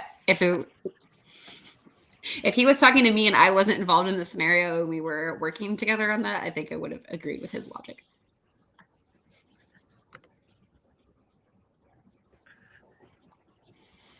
I feel like Vincent was one of my player of the episodes in the past. Might have to go back and rewatch those. And Vincent didn't have a bad episode. This is Ben's episode. Yeah, this was like Ben's episode, but Vincent did a really good episode this time too. Like his name wasn't thrown out there. He's putting himself in with a great alliance. I think right now it's looking like Ben's probably the best lineup coming into the end game, which this was even talked during tribal council as well. We're like, what is the end game? I personally consider end game final 6 to the end, regardless if it's ends in a final 2 or 3. I think it's final 6 to the end is typically end game territory. But I mean, I do think like Vince again is probably like the second best person lined up right now to get to the end, in my opinion, just from what we've seen in tonight's episode. Where Ben, I think right now is the best lined up to get to the end. Should he be able to make it past the next few rounds? But I think Vince isn't that far behind. So who really knows? I mean, maybe they could both be knocked out back to back next couple rounds. But like, who really knows? You know, we got a couple episodes left. So I mean, yeah. All right, so we do got draft updates we got to talk about. So, Kira, I think you are aware of this. A lot of people were aware of this, that beginning of this season, me, Steib, Alex, Devin, Christian, and 2 other past recent players, and Jimmy and Nolan, both from Con vs. Chaos, and soon to be appearing in Heroes vs. Villains, as they've been revealed recently on another live stream. We all picked some people that we thought would be winning the season, that we thought the best chance of winning the season. And the thing is that their placement meant how many points they got. Example, if someone gets like 9th place, it's 9 points for them, and whoever picked them gets 9 points against them. And there are 2 very big changes to this episode now, where obviously I'm still at 24 points with Amelia getting 11th, Annika getting 13th. Steib, both of your picks are now out, as Jamil got 15th, and Kayla is now out of the game and is 8th place. So you were at 23 points, still right above me. It was close. There was a chance if Kayla had went out like potentially like 2 rounds or like a round or 2 earlier that I could have potentially tied with you. I could have potentially placed lower. So yeah, I'm glad I'm not last. Wow, thanks, Steib. No shade to you, of course. It could have been anybody. We don't know. Okay, jokes aside. We had no idea when we were drafting. Kira, I'm sorry. If Dick was available, I would have picked him. Kira, you were picked by Nolan alongside Joey, and meaning that both of Nolan's picks are now out. His final score is 21. Alex currently has Maris still in the game. Addie is out. Alex currently has 12 points against him. Devin still has both Vince and Ben in the game. No points against him. And Christian still currently has both Nick and Will. Nick is out of the game. So Christian has 10 points against his team, but he still has Will in the game. And Jimmy has both Dan and Maddie, meaning that currently right now, Jimmy and Devin are the only 2 with no points against them. Right now, Nolan's finalized his score with 21. Steib has finalized with 23. I'm in last with 24. Big shocker, right, guys? Alex has 12. Christian has 10. And the next couple episodes, we'll definitely get a lot of very interesting updates with this, especially for next week. And we will have an official finale update in 2 episodes from now. So with that in mind, I think we should get to some questions. Once I can find a banner for it. Here we go. Viewer questions. There was one Devin wanted me to save and ask. I had to keep scrolling up because I keep getting lost in the shuffle. He wanted me to save this for this part. He asks, Kira, what did you think of your second go at this? What were your favorite moments for yourself watching back, even though you play the same and you feel more accomplished?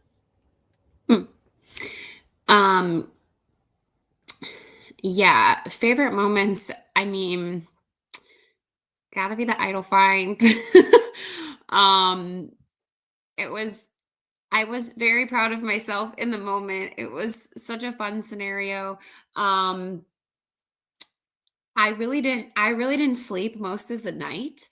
I couldn't, at first I just couldn't fall asleep. I have problems with that anyway.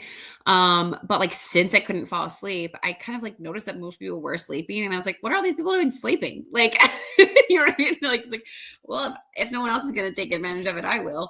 But I like prepared, like I kind of stayed awake to notice like if other people were awake and moving around.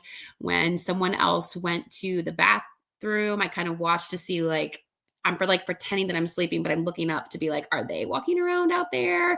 Or, you know, if I go out there, are people going to see me? And that was how I figured out. I think, no shade, I saw Dan go to the bathroom and then he came right back. And I was like, that's funny. Not even going to look around. But I noticed that you could see, you know, the top half of his body coming through that like tribal council area. It was so lit. And so I was like, okay, if I go out there and anyone else is being like me and watching what's going on, like I'm going to have to hide, you know, if I try to look around out there. And so I was kind of like strategizing through that. I took a moment to like go to the bathroom so that I could actually like look for something. And then that was, you know, when the whole thing with running into like Ben and Dan happened. So yeah, it was just really fun in the moment. Definitely, you know, proud of that. Sucks that I didn't play it. It kind of like takes away from that a little bit, but I still think it was fun. But from a growth perspective, yeah, I mean, I changed up some things. I didn't find my idols in front of everybody, maybe under their nose, but not in front of them. The last season, I found my idols in front of people. And when I saw the idol where it was placed, I knew people could see me find it and I couldn't resist the urge to grab it. So that was something that I wanted to evolve in the future. And then I also didn't, you know, tell anyone about it. So those were, you know, some good evolutions, I think, for me. But then even for the most part, I was really set on I want to play, you know, more socially and strategically, which I think I did that. And B, in my first game, there were multiple votes where I went into, you know, voting at tribal and was like, the vote is not going the way that I want to. And I just have to vote with everyone else. Like I have to vote with the group, even though this isn't what I want to do. And I wasn't happy with that. So in this game, I was like so convicted of like, if I don't want to vote for what the group is voting for, I don't have to. Like I will find a way. And so that came up with like Kayla versus Will.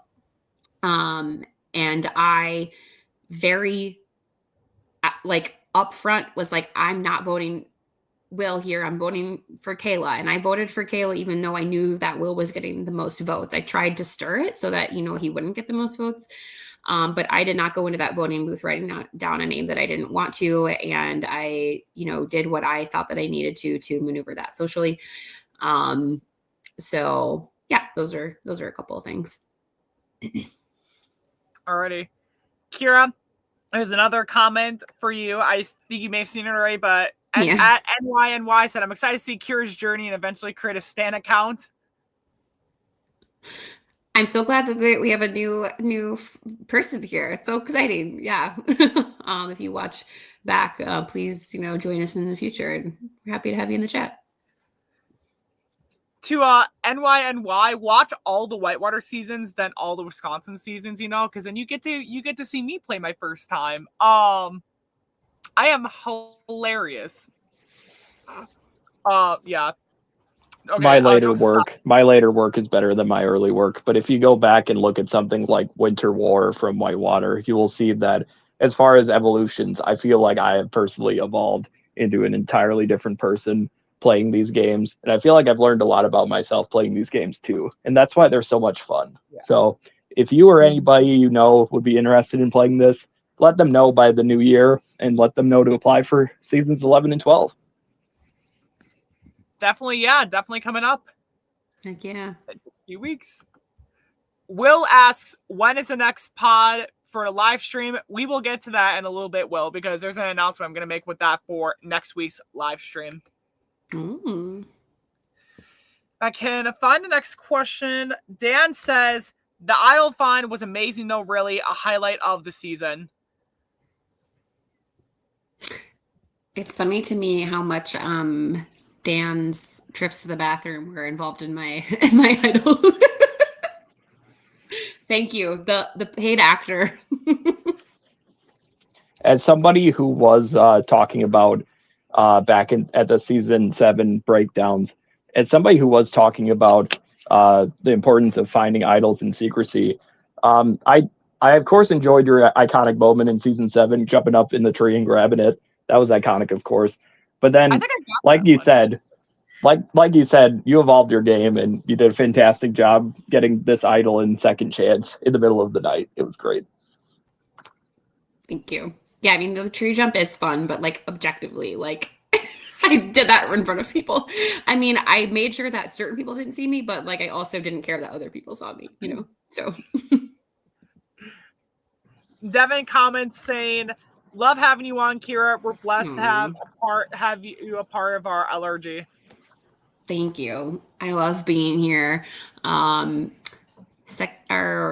New Blood was my first LRG ever, and that was what, May of this year. And now I feel like this is like half of my life, if not more sometimes. And I love it. It's such an awesome community. So I'm really grateful. Hell yeah. Yeah, we're glad you joined our community, Kira. It's all love for the love of the game. Yeah, as Nick, to quote Nick, no shade, all love. Hell yeah. Paraphrase, I should say, yeah. Kira Update says, Kira, what role are you playing in a White Lotus 4? We need a Mike White for that to happen, though. A Mike White. I mean, I do know how to edit. I've edited stuff, so I mean, okay. I hate editing. No, imagine if I actually did that though, like a Wisconsin White Lotus. It's just like a bunch of people in the Dells half drunk. Actually, no, that was the Dells trip last summer. That was me in the Dells last summer, actually. Okay. Devin says the crawl was iconic. Thank you. I thought so. Kira Update says, Kira XCX, tell us everything about the album. Should I reveal who Kira Updates is? That'd be so messy. I don't know. I kind of want inquiring minds want to know who it is, but I kind of want to keep the mystery up for everyone else. It's up to you. I'll let the chat say what they have to say. I don't think I should. Oh, they say no. They say no. We're at a tie. Yeah, they're out of time. I didn't threaten. I said, should I? Devin says, I know Steib wants to be in Heroes versus Villains. He's pitching to me again. That's fantastic. Now everybody knows that me and the host are pre-gaming. Thanks, Devin. Who says Devin's hosting? For all we know, Christian could be hosting. For all we know, Hunter could be hosting again, for all we know. You never know who's hosting. You never want to just assume. Until I haven't heard nothing. That's all I'm saying. Never know. Ho, ho, ho. I think it's correct. Is this a reveal, or is this just... I don't know, actually. I don't know if that is a reveal. I doubt it's a reveal. It's all tease. Oh, Devin just put a... He's like, I'm hosting Secrets Out. Ah. Kevin McAllister just like... No reveal. Okay. Oh my gosh. Thank you, Dan. The next question.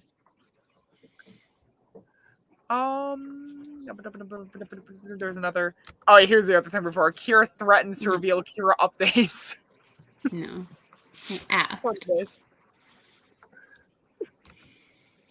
No, do what you want. I am one of you. Oh, they do not want to be revealed.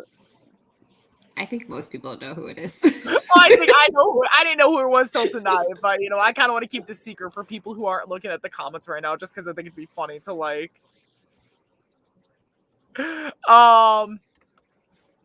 Devin says no reveal for anyone else playing. Damn, I was hoping for another fun reveal. Yeah. Style, maybe we could like not have it be like Winter War.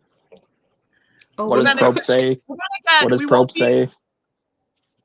We won't be. Well, I mean, if we are in the same tribe, which I doubt we would. I mean, What does Probe say? Got nothing for you.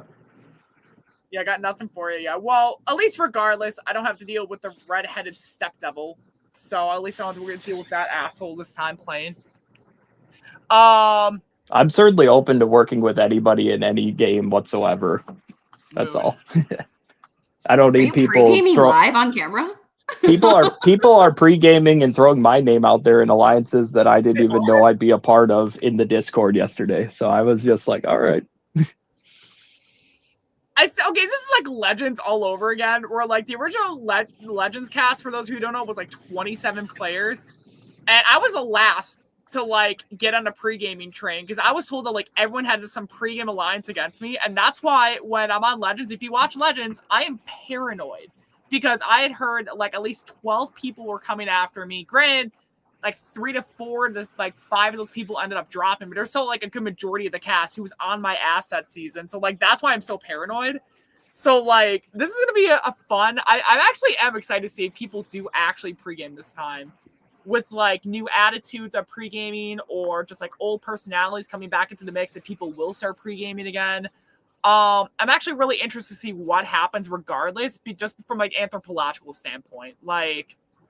Anthropologically, I'm interested in seeing what happens. Anthropologically. And yeah, and time will tell, but season 10 is shaping up to be a fun one. Ben asks, Kira, what are your thoughts on Natalie Jesus from New Christ. Blood? There was a question before that, actually. There was? Oh, I missed that shit. I'm going to deflect that one. Oh. Deflect to the last question. So you're not going to answer that? What? No. Multiple pieces just clicked in my head at the same time, I feel like. I'm going to say that to me, this is a very serious topic, and this is a lighthearted podcast, so I don't want to. Save it for the reunion. That's where the beef really begins. Don't hate to anyone, past players or otherwise. I've seen like 3 more questions come through. Sorry, no, I just... This one. Is this one you were talking about? Vince asking was one of them. The cast. I think that Kira updates is the biggest pick me. Damn. Wait, which one? Updates or updates? Updates. Updates. You told me which one was which, and I still don't fucking remember who was who. Like, I just had to say that. We know it's you, Nicholas. It's not Nick. No, but that would be crazy if it was. I miss Nick. I can't wait for him to come home in a few weeks. Like, I miss Nick. No, not that Nick. But yeah, I miss him too. I was talking about Nicholas, the one in the chat. Do you know what though? What? It works because I do. The pick me works on me. I'm not gonna lie. So do you think I'm like, pick me, Kira? It's kind of like, ooh, you're missed. It works. What's missed? If you don't know, you don't have it. Is this like that? I think I'm a bit of a pick me myself.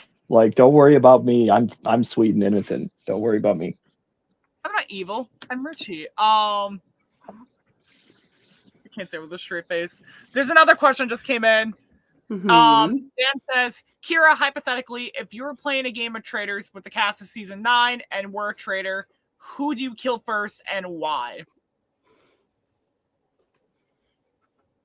Very interesting question. See, I'm back to like, I think everybody is like, everybody is a threat. Like everybody could come for you. Everybody could clock you. You know what I mean? Like this is a really hard question to answer. I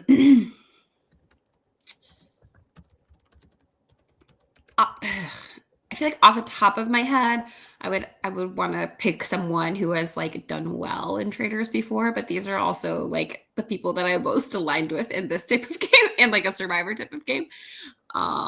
So yeah, I think I would just like look at who do I know has been successful in traders. There's a few names on that list. That's an interesting thing then for it. I think that'd be a very interesting thing if it was everyone from this cast in a game of Trotters. So I'd kill Jabil. Happy birthday. we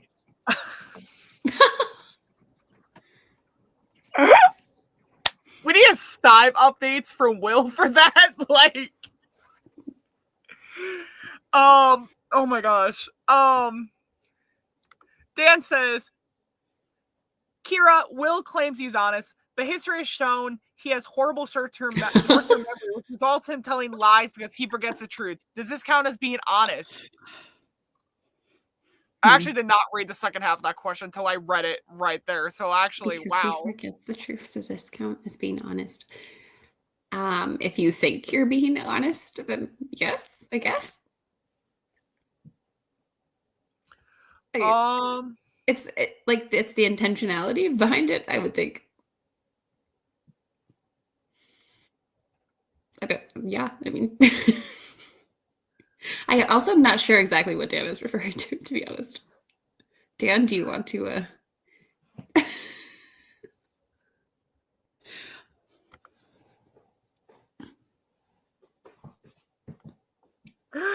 Wow, what's some pretty fun things going on in this chat. Wow.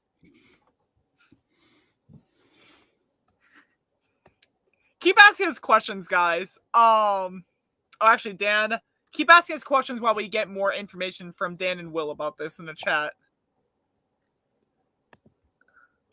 Him saying he has never won a battle back.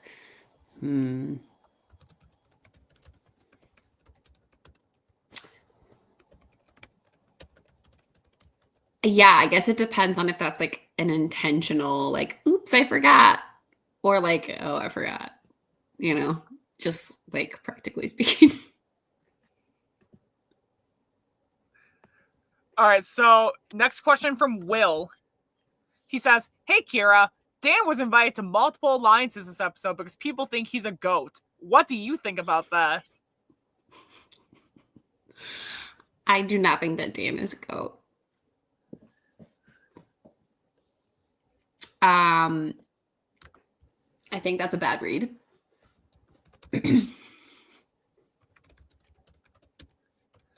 Anything else you want to say to that? Or you know, there was some stuff going on, you know, like I said, like I was very purposely playing down what I think people perceive as like in-game mechanic threat level type stuff. And then you see some people say that like I'm not as big of a threat or whatever, like that is happening in the episode. And that was what I wanted. So just because people think someone's a goat doesn't mean that they are, but you know, sometimes they are. I don't think that that's something Dan exactly was doing. He won that challenge, the double treble challenge. But I'm just saying in general, like to speak to the concept of like, just because someone thinks someone's a goat, it doesn't mean that they are. And you do have to know perceptions outside of your own. You know, you have to know the group's perception of someone. I like that answer. I also don't really think that anyone said Dan was a goat, by the way. I just saw that comment. But if they did, I wouldn't agree. We do have a question from Kira Updates that says, Kira and Natalie work it out in the remix. I'm assuming that means like working together, I assume, but yeah, of course. I mean, I would be open to it, but it has to be more like what is she? Like, I'm not gonna let someone come for me like that. You know what I mean? But yeah, if she wanted to work together, I think that would be a fun twist. So I would have to have my wits about me though, you know, to see like what she's up to. But let me find the next question. There was a couple. Dan says, Will and I fighting in the chat before we can even air out our first early birds recap. If they're actually the two that are going to be doing that, then I nominate my third being Kayla or Amelia, my replacement for that. I think Will and Dan would make fantastic substitutes. They would. They have such good rapport that like I could see that actually. They'd be like Dan and Will would be like the new me and Alex, and then we would just have to find someone to be the new Steib in this situation.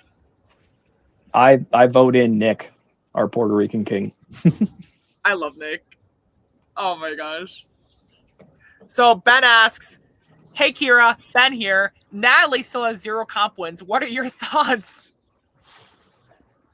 This is ridiculous. Hey, Ben, I got a question. Why are you trying to pit women against women? Oh! I mean, it was only women in that final 3 in season 7, so Ben must have been pretty pissed about that. Misogynist. Is that what you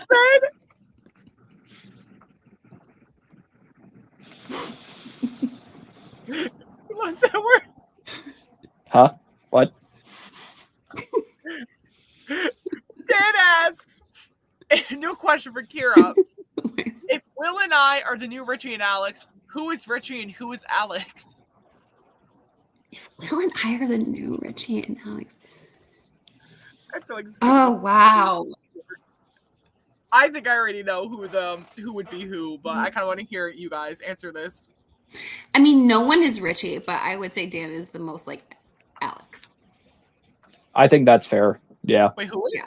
I think Will would take the lead, and Dan would fill in with the note-taking role. It's like if I have to shoehorn it, Will is Richie and Dan is Alex. Yes. Yeah. Okay. I thought you said that. I just want to make sure I heard that right because I would assume the same thing. But then, who would you think would be the perfect Steib for that trio then, Kira?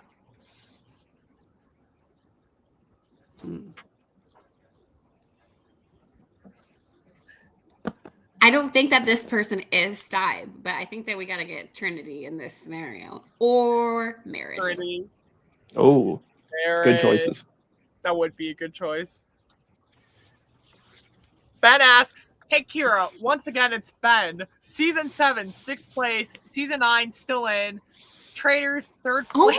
Oh my god! Not to this because I didn't put women in the turret. Why do other women, example Queen Nat, see you as untrustworthy? I did not read the full question of that beforehand, so I will sit up right now. Holy hell. Ben, go talk to your therapist. Leave me alone. Yeah, I'm not gonna lie, I did not read the full question of that, so damn. That's why I feel extra betrayed, Ben, because I mean, I know you do. Supposed to be, saying, go back. if Ben's supposed to be a misogynist, why did he betray me as the 5th traitor? The hell. Ben's is like, I love my therapist. We all do. My therapist loves me. We have like our whole little session. She gets all the tea during my life. Her notebook is filled with wonderful things about me, guys.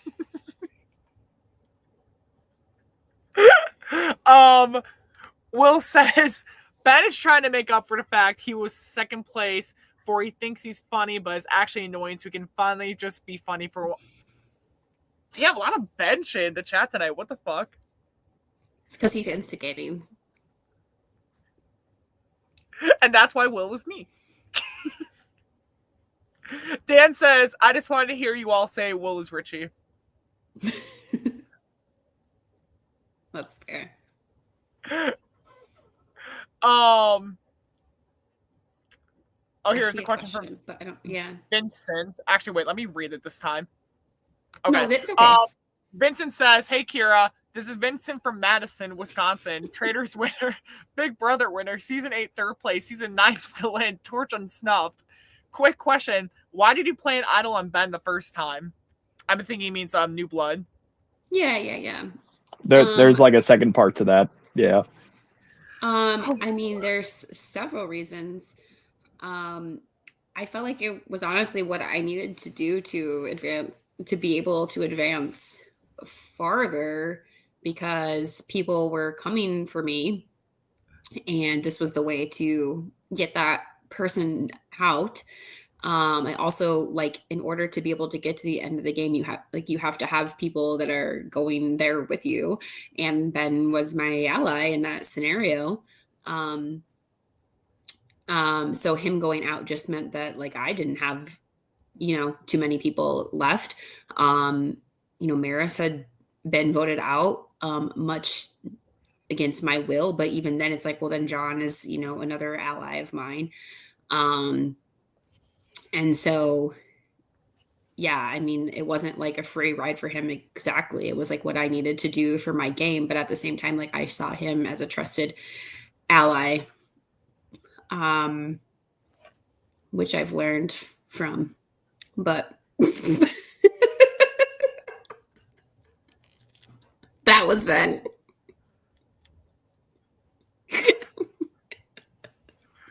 Will says, what will happen this season? You guys don't know, but we do. So you'll find out then. I'll give a little sneak peek in just a little bit regarding next week for the episode and the recap and everything. So Vince says, when you could have spared us from the horror. No. Do you want to know what the horror is? My cast picture from Cabin Fever. Look at this shit. Look how ugly I look in this fucking picture. Look how disgusting I look in this picture, Vince. That is a real horror. That is a horror. I was thinking about that joke for like 2 minutes. So You didn't look half bad. You're fine. You're fine, Richie. My hair looks like a greasy monkey's ass. Ben says, hey Richie, Ben here. Oh God. Do you like Ben or Vincent better? Also, I am a traitor. Well, no shit, Sherlock. And then Vince follows us up with saying, I sent Richie out of the turret with class. I like whichever one of you could wine and dine me better. I'll say that.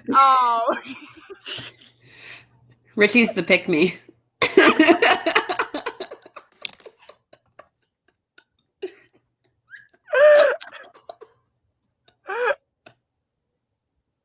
Whichever one of you do want to take me up to the current turret. Why? I can't even say that. Ben is being the biggest gaslighter right now. It is crazy. I can't. I'm dead. No, whichever one of you. No, like I don't like picking favorites. I'm making people mad.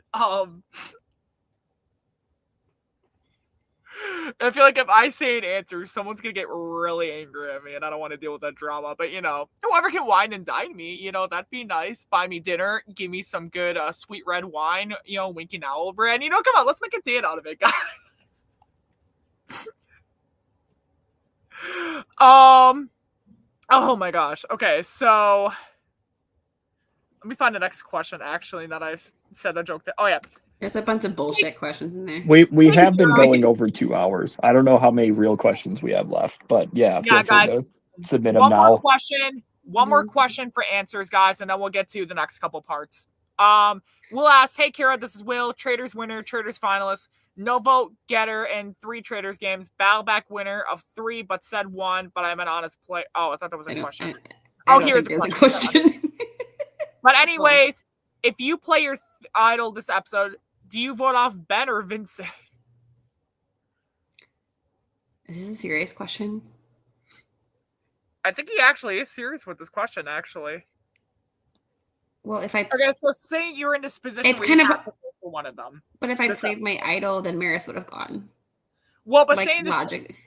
Well, saying this potential situation, say Maris, for all purposes of this argument, is immune in some way, shape, or form, and say you're also immune because of your idol play. So say Maris somehow has individual immunity and you have your idol play and you have to vote Ben or Vincent. Will just wants me to pick who I would vote off. He does? Oh, Ben. I didn't actually. Oh, really? Yeah. 100%. But to my peril, because Vincent missed me. Okay. Clearly, I had no idea that I feel like we're like, I'm like, Vincent's great. Like, we're tight.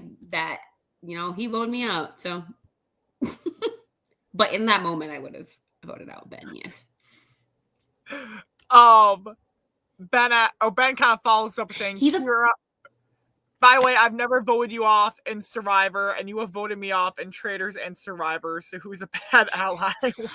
I know you didn't watch the episode live, but you spent the whole episode saying why I should go home. Just because you didn't write my name down doesn't mean you didn't lead the vote against me. Get out of here. Get out of here with this. I love this. Next. I'm trying to see if there's another question in here or if it's it for tonight, because I am close up questions now, guys. Will just said Richie's serious about what I said before. It's hilarious. Kira update says breaking news. Kira updates is rebranding to Richie updates for heroes versus villains. Interesting. They're fighting over me, Kira. What do I do? Oh, Jamil's back on. What up, Jamil? Happy birthday. Jamil. And then Cure updates follow this thing. There's not gonna be a lot to update with me on now.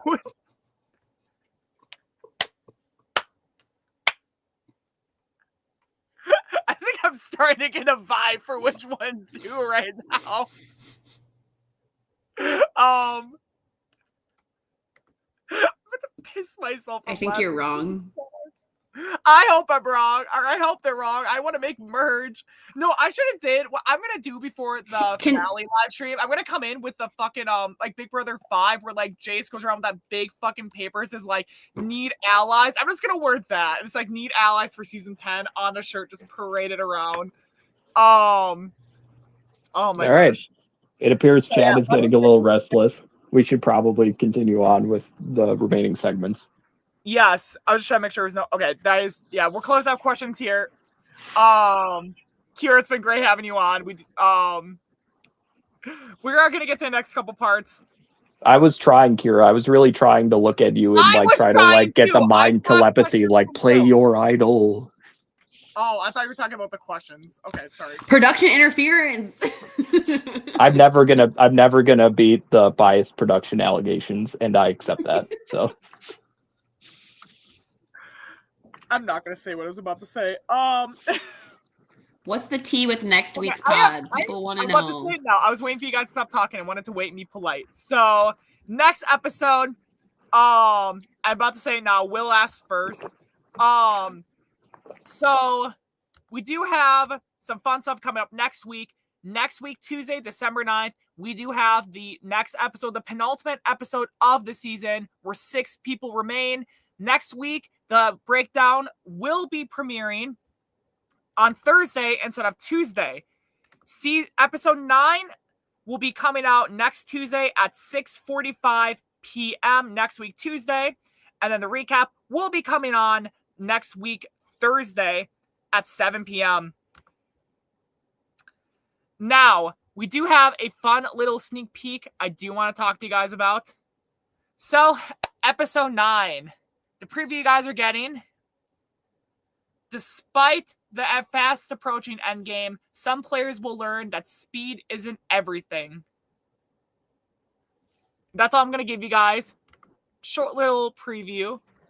You know, keep you guys on the edge of your seat, wanting a little bit more. Other than that, that is currently it for now. Keep in mind, episode 9, next week, Tuesday. 6:45 p.m. live breakdown of episode 6 on Thursday at 7 p.m. next week, Thursday, December 11th. The finale of Survivor Wisconsin's 9th season, Second Chance, will be Tuesday, December 16th, followed by a reunion, which will be announced soon, that will be hosted by myself, Alex, and Steib. So, I definitely think it's a lot of fun stuff coming up. Very excited for it. Kira, again, thank you so much for coming on tonight. We're very glad to have you on. Any last things that you want to say? Thank you for having me. Of course. Yeah, and I'm excited to see how the next season plays out or the rest of the season plays out and the next one and everything that's coming up. I'm just really thankful for this group, except for maybe some people in this moment, but usually I'm just kidding. This is like a second. Of course. This is like a second family to me, honestly. just love it so much. So yeah, really grateful. Really grateful. Yeah. Hell yeah. All right, we're glad you were able to come back on again and play another game. Steib, anything you want to say before I close it out? No. I think this was a fantastic episode full of twists and turns and fun challenges and fun advantage reveals. And it was a good episode. We've got 2 episodes left, and we hope we'll catch you at the slightly later start time next Tuesday, and then we hopefully will catch you the following Thursday. All right. Well, thank you guys for watching. Thank you guys for asking all the fun questions. Please remember to like and subscribe to the channel. Go watch all of our past seasons. Go watch all the Whitewater seasons, all the Wisconsin seasons. There's so much fun you can watch with all 3 of us here at NYNY. Thank you for coming on tonight, being a new viewer. We're really glad you're here. Hope you get to see all sorts of fun content from all of us before our next live stream. So in Wisconsin, I've been your host. I've been Richie. I've been here with my co-host and my guest today. Hello, I'm Alex. Thank you for watching us. And Kira, thank you for joining us. Thank you. All right. Thank you guys for coming on tonight, and have a great night. We will see you live next week, Thursday at 7 p.m. with a potential special guest. See you soon. Bye.